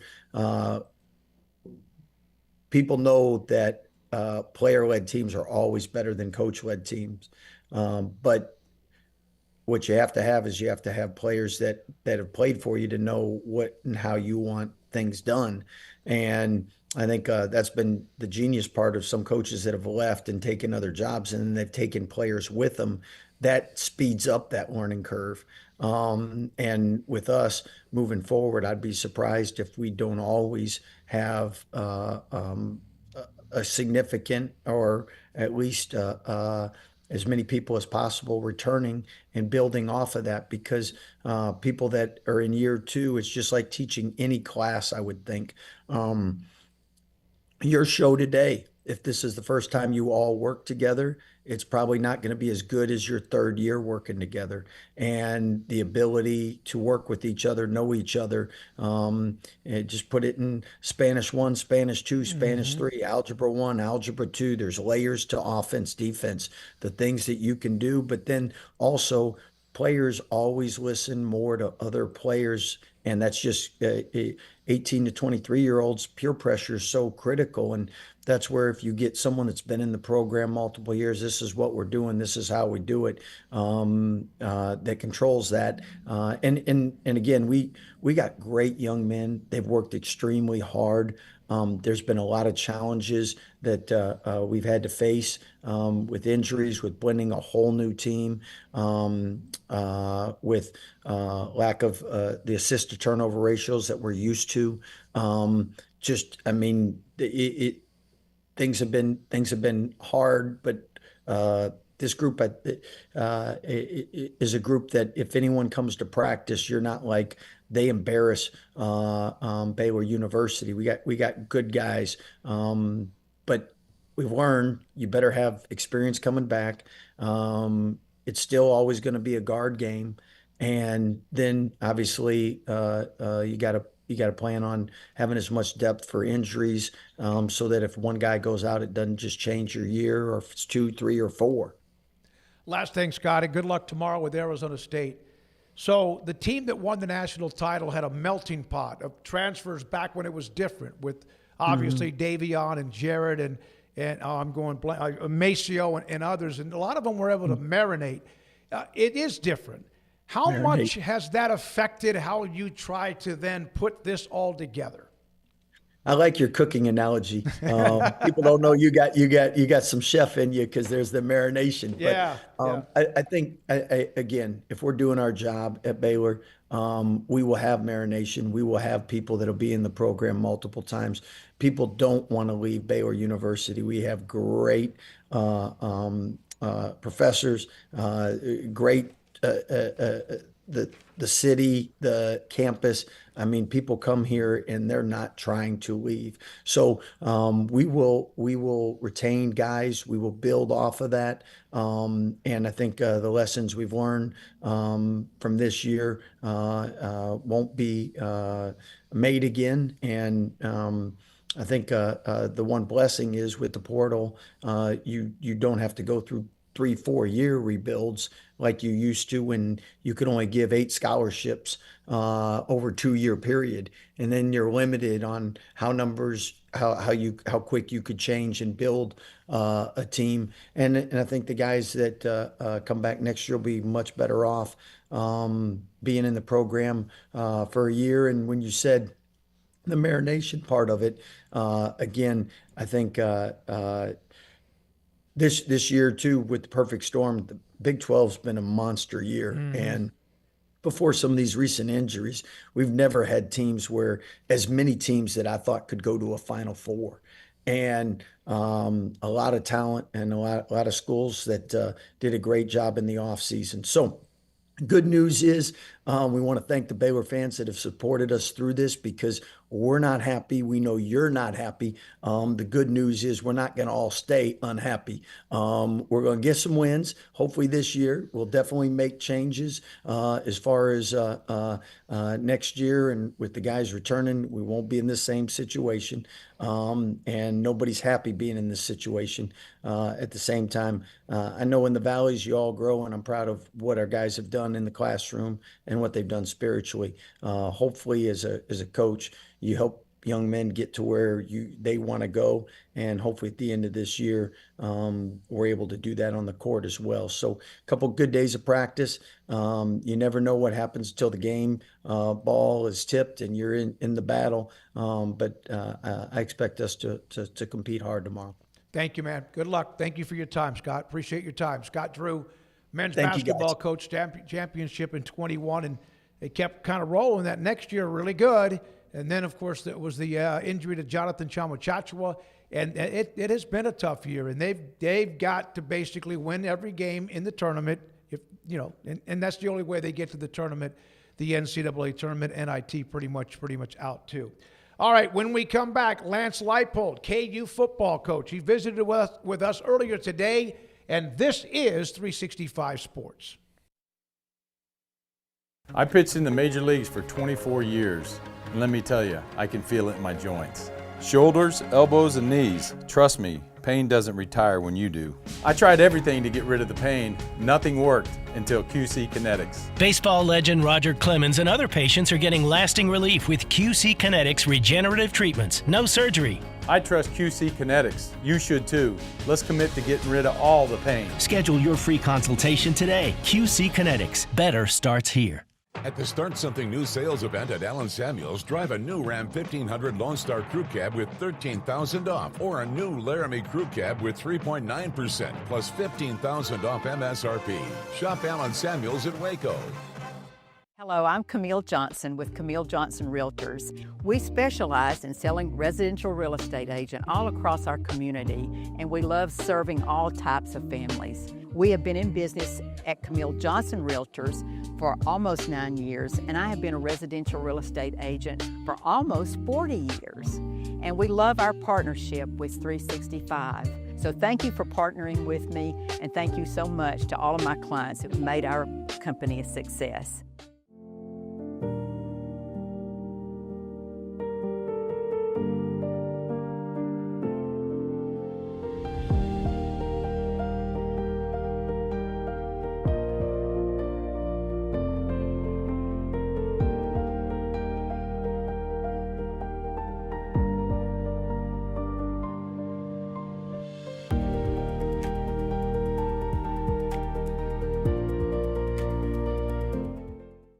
Serving Central Texas since 1889, TFNB Your Bank for Life takes pride in being more than a bank.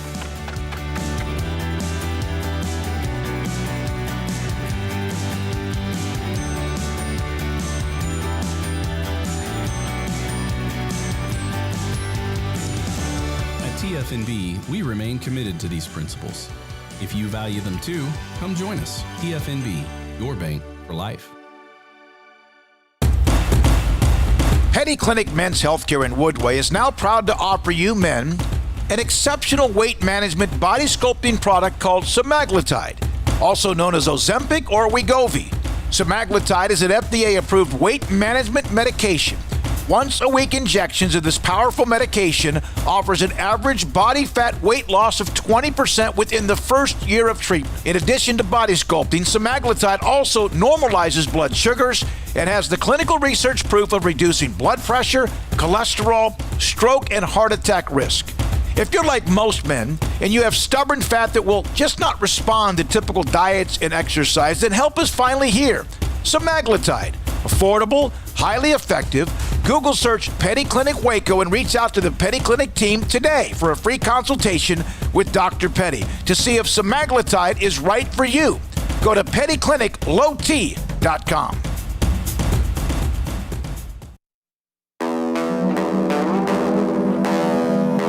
This is 365 Sports.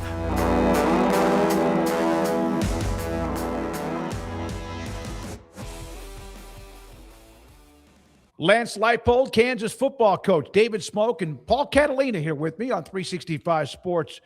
Man, it's good to see you. Good to hear from you. Getting ready and all the things. How does it change from year to you at spring as you get ready to kind of figure out what you have, especially with such a changeover with your roster? Well, first of all, it's great to be with you guys again. I always enjoy our talks. It does, guys. I think, as college football continues to evolve in different ways, and for us, this is the largest portal class that we've had to bring in.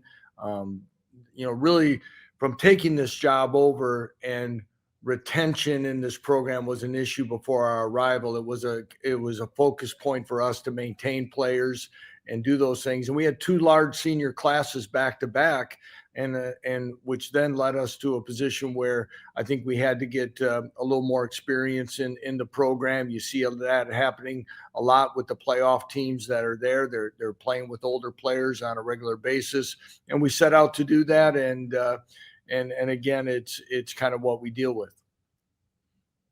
Coach, you did bring in a lot of transfers, but you did not do that for a starting quarterback like many have to do. You had a couple guys in your program that you liked. It's rare to do that now, it seems, to develop a guy and let him go. But that's what you did with Jalen Daniels. That's what you did with Jason Bean, too, behind Jalen there.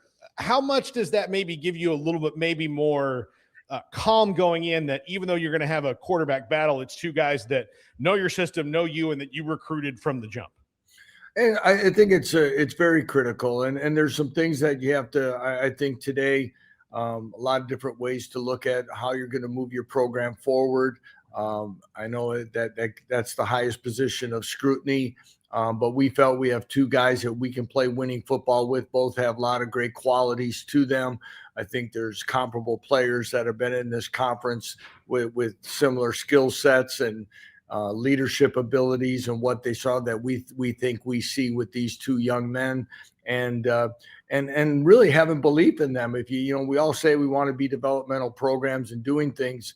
I think a lot of times, I forgot the number I totally heard on transfer quarterbacks across country. I think over 150. There's I think we're up to 138 schools. That there still means a lot of them are not going to be starters. So sometimes taking the unknown versus the known is not worth that risk, and that's what we felt, and it allowed us to go address other needs. So you have some transfers that we've seen before in the conference, and you've gone against Dylan Edwards, Corey Gordon, Connor Stroh, of course, at UT, a highly recruited offensive lineman with the Horns. To add those pieces to the puzzle, Dylan didn't play much last year. Well, what does that mean to bring in some veterans? It means a lot. I think that's a thing that the portal does give us as coaches, and things that, so much, with high school players. We still want to be a high school recruiting program, I think, like most schools. But when you have proven college snaps and production from guys, it does translate smoother for you. Corey Gordon's a guy that's been at a couple schools. We think we lost Lyric Rawls after 1 year. He re-entered the portal. We think Corey gives us a chance to replenish that position with a few other guys that'll be there competing. You mentioned big Connor Stroh. He's been a pleasant surprise to me already, just in demeanor and how he goes about it, and excited to have that big body inside for us in the offensive line. And of course, then Dylan Edwards is, just an electric player. Being an in-state transfer adds a little bit more to it, but he continues to work to get healthy and is doing more and more each day. But he gives us a weapon and a dynamic that we probably haven't fully had in this program, and whether it be in the return game or in the backfield, or be able to be used in a lot of different ways. Andy Kolnicki has returned to our program as a play caller, and Andy has been very creative in his career, and he's excited to find a lot of different ways to use Dylan and others. Coach, this is this a stressful or calm time of the year for you when it comes to spring? Because there are so many unknowns, but isn't this kind of the art of all of coaching, is building this? What's calm? I don't know. The way these jobs are these days, who knows? I'll say this.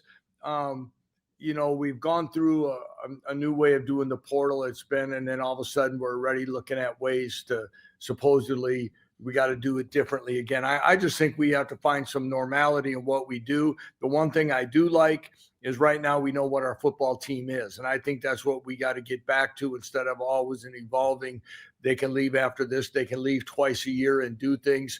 If this is hopefully what will be set as the roster, we've had 12 early enrollees as well, probably maybe in the middle of that, maybe still on the lower. A lot of schools are getting their whole classes in.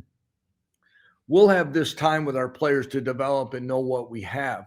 And I think that's still, and that's as close as what it used to be that we all try to, get back to and utilize, is that we have a chance to know what our team is, work with them, coach them, develop them, leave spring and know what we have to work on or adjust as we head into the fall camp. How much does Andy Koltanecki coming back on staff after his time at Penn State, how much does that help you get involved in much more? And what does he bring to the table a second time around?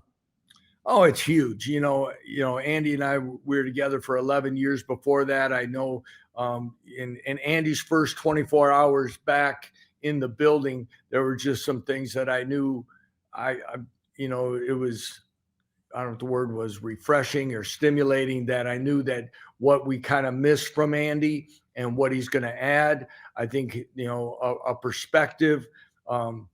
Last 2 years for Andy was, a learning experience. They're a few plays away for playing for a national championship. And then, 4 games or whatever it was into the last season, they're looking for work. And that shows you, really what college football can be. And there's not many coordinators that have probably averaged over 9 wins over the last 3 seasons as a play caller like Andy has. The other thing, guys, is you well know, a little bit about what we've walked into in 2021 in this program. And I've said this a few other times. Kansas was a program where players or coaches couldn't wait to get out. Now we got coaches wanting to come back. And Andy Koltanecki had 2 years left on a contract. He could have sat. He could have been choosy. He had other coordinator opportunities. He had, if it'd be called Power 2 opportunity, he had a lot of options about what he wanted, what he could do. Or just kind of sit back and be even more selective. But Andy wanted to return to Lawrence, Kansas, and that alone is special. And like you said, his impact will allow me to do other things.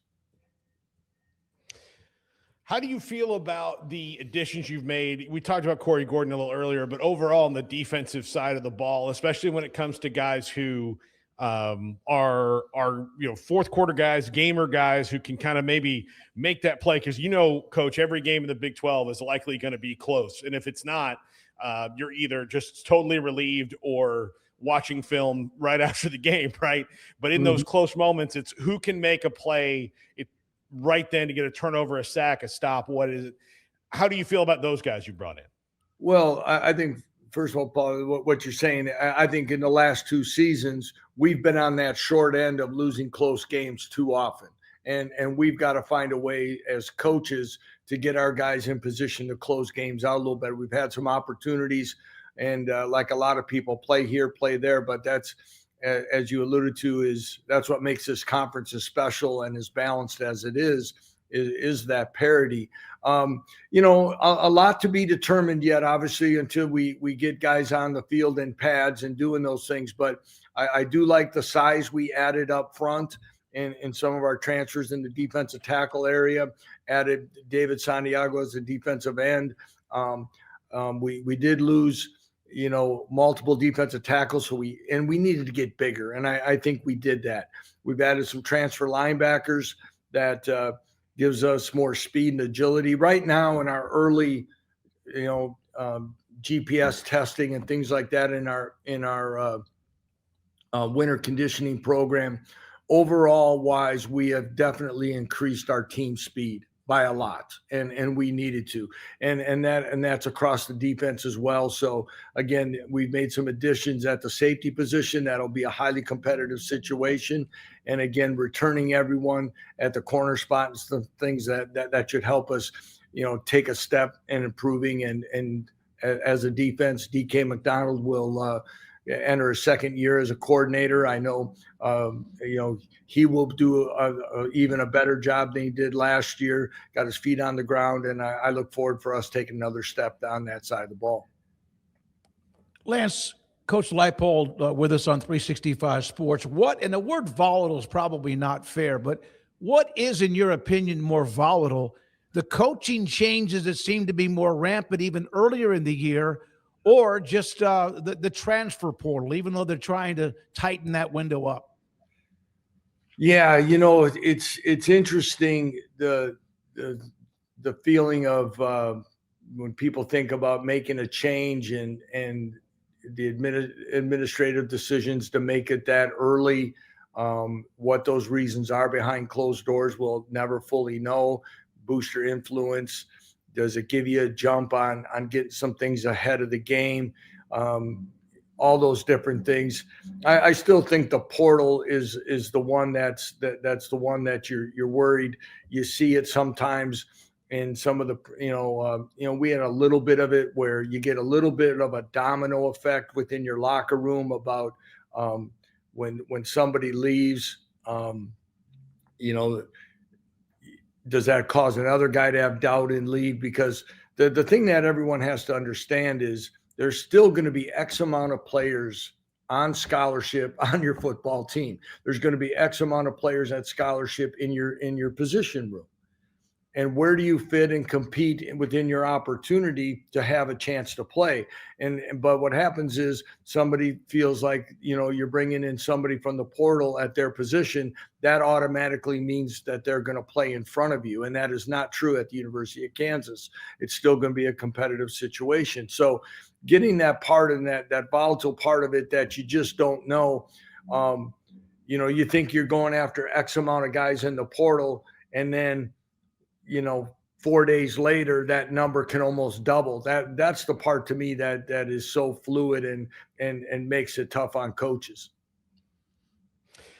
Coach, I know that you guys have it hard enough trying to get messages through to guys who are transactional in nature. And look, it's just part of now this being a full-on business where everybody's making money. But when it comes to the developmental part, I've always just felt, I think this comes from parents and coaches in their lives before they get to you guys, that moving around a lot is not going to make you a better football player. If you're at 4 programs in 4 years, you're probably not better than you could have been if you stayed at one, or, capped out your opportunity to place and realize you're just kind of blocked there and going to another place that's more of a fit for you than 4 schools in 4 years. Do you try to convey that to parents and coaches and people that you talk to about, look, just bide your time. If you're not playing significantly by the middle of year 2, maybe you're not going to play at this university, but if you're not playing at the end of year 1, well, that's how college football has been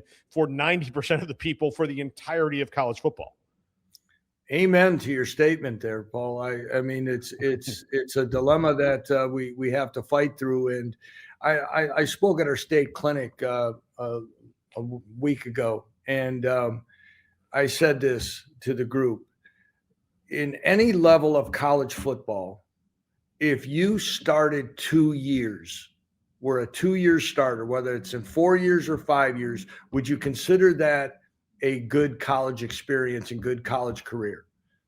Would you guys think that would be? I would. Absolutely. Yeah, absolutely. And that's how I feel.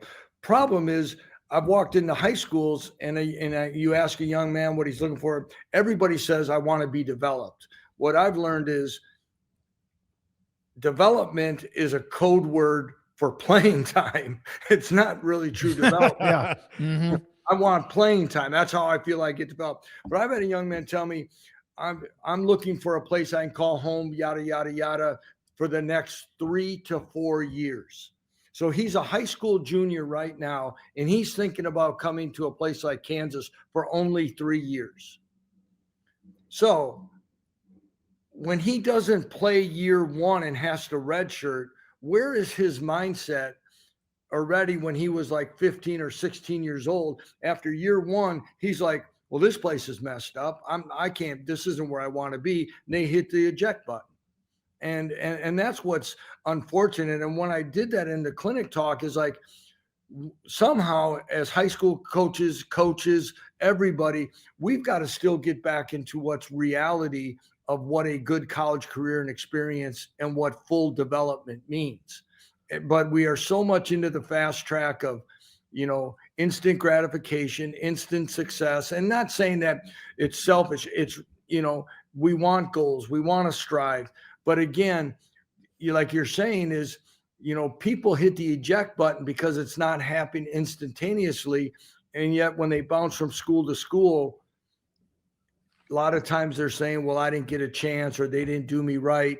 But they're the common denominator, unfortunately. And there's something there, as you said, is that if we can get young men to understand it's a process and to make it into the NFL, everybody wants to know the development plan for me to get there. But it's going to take time. Okay. It takes time and personal maturity, building habits, changing your body, learning the game. As I also say, to a high school senior, if you started as some smaller school guys may play as a freshman on a varsity. A really good player usually plays as a sophomore for sure, almost at any school. If that happens, think about the very first game you played on varsity as a sophomore in high school versus the last game of your senior year. How much more the game is slowed down. It's almost like slow motion. You process, you can do it. The same thing as we know happens in college. But some guys don't grasp it as fast, and that's a very difficult thing for get them to understand that it will happen. We just don't know when it happens for each and every guy. You have a unique schedule, Coach, and I know we got to go here pretty soon, but you're going to go play at Wembley Stadium against Arizona State. How do you start, or can you already start preparing for that now, or is that one of those you just got to let I know I'm not talking like in February, but how does that affect as you approach the 26th season? Well, our Chief of Staff, Director of Football Operations, Michael Painter, some administrators have gone over to London once. I'll be making a trip with him as well in April to kind of see things, get the layout. The unique thing, David, on this one is that it's in the middle of the regular season, much like NFL teams do. I say middle, but we'll have 2 games in. It's not like the Dublin game or something where it starts the season. So we've got to be very intentional on preparation and for some Arizona State things probably in fall camp and some other things to get us ready. And so that when we do travel, any of the obstacles that we are still prepared after we play. It'll be different, but this is something that I'm excited about. I'm excited for our fan base. I'm excited for our players to have this cultural experience.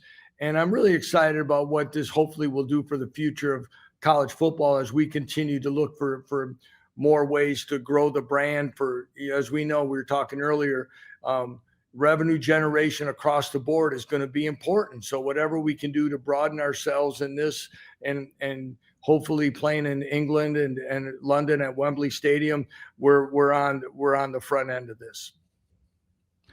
You do have that construction going on that hovers over everybody at Booth Stadium. What's that like to kind of watch that thing grow? Is it like having a child and then watching them eventually get into high school and move on with their life?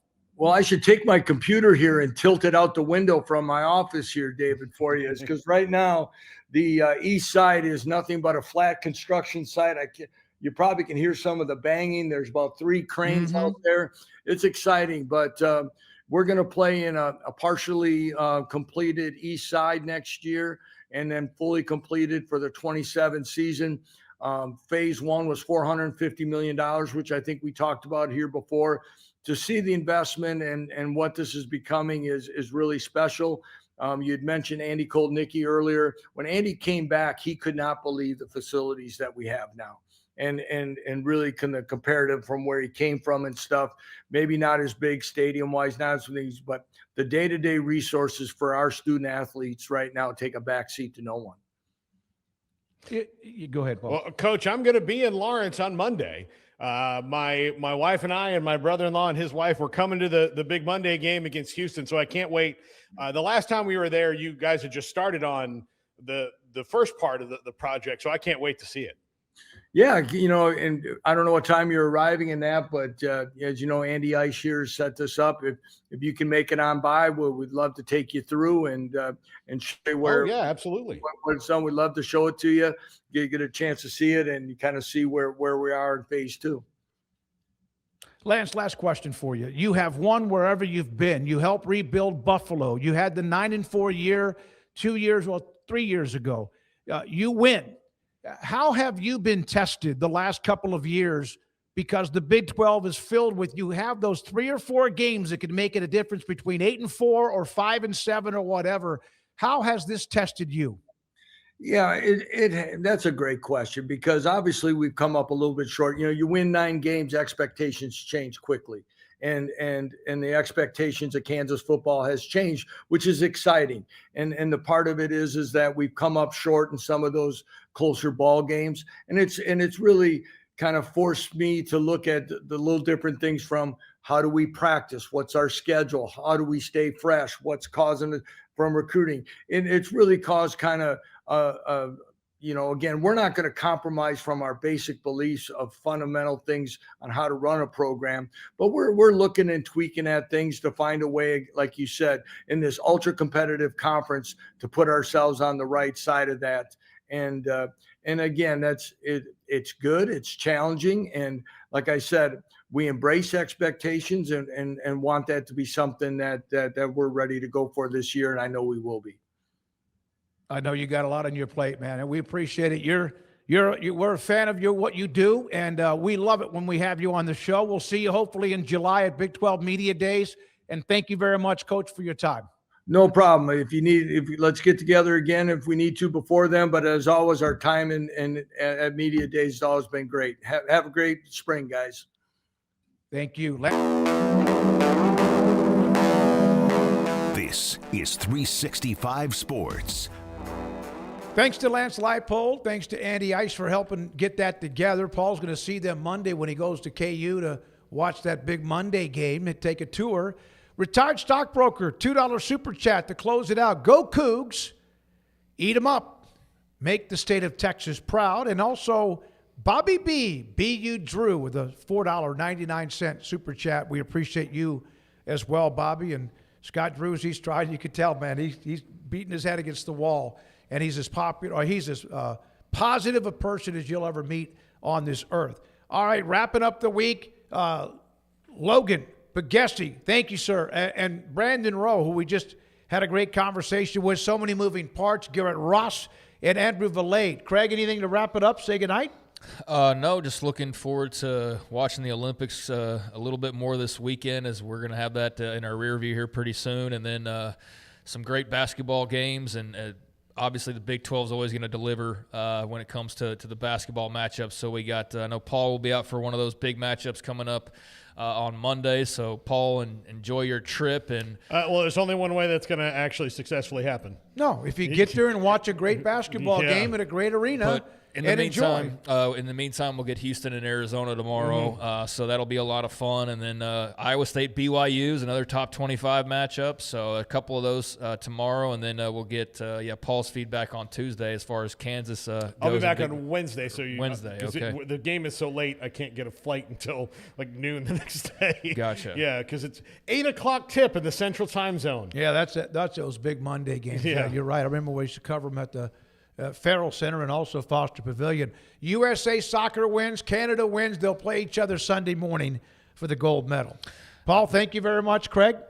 Did we update U.S. hockey? Yeah, 6-2. 6-2, yeah. I don't think we did update that, but yeah. I just said it. Men, women. I didn't say the score, but I just said it. Yeah. Well, 7:10 a.m. Central Time on Sunday. I have a tea time about 8, so that's going to be interesting. Breakfast and hopefully a gold medal for the USA. Breakfast of Champions, yeah. All right, thank you very much for your time. We appreciate you. I'm David Smoak. for 365 Sports. Have a great weekend. We'll see you Monday at 3 o'clock.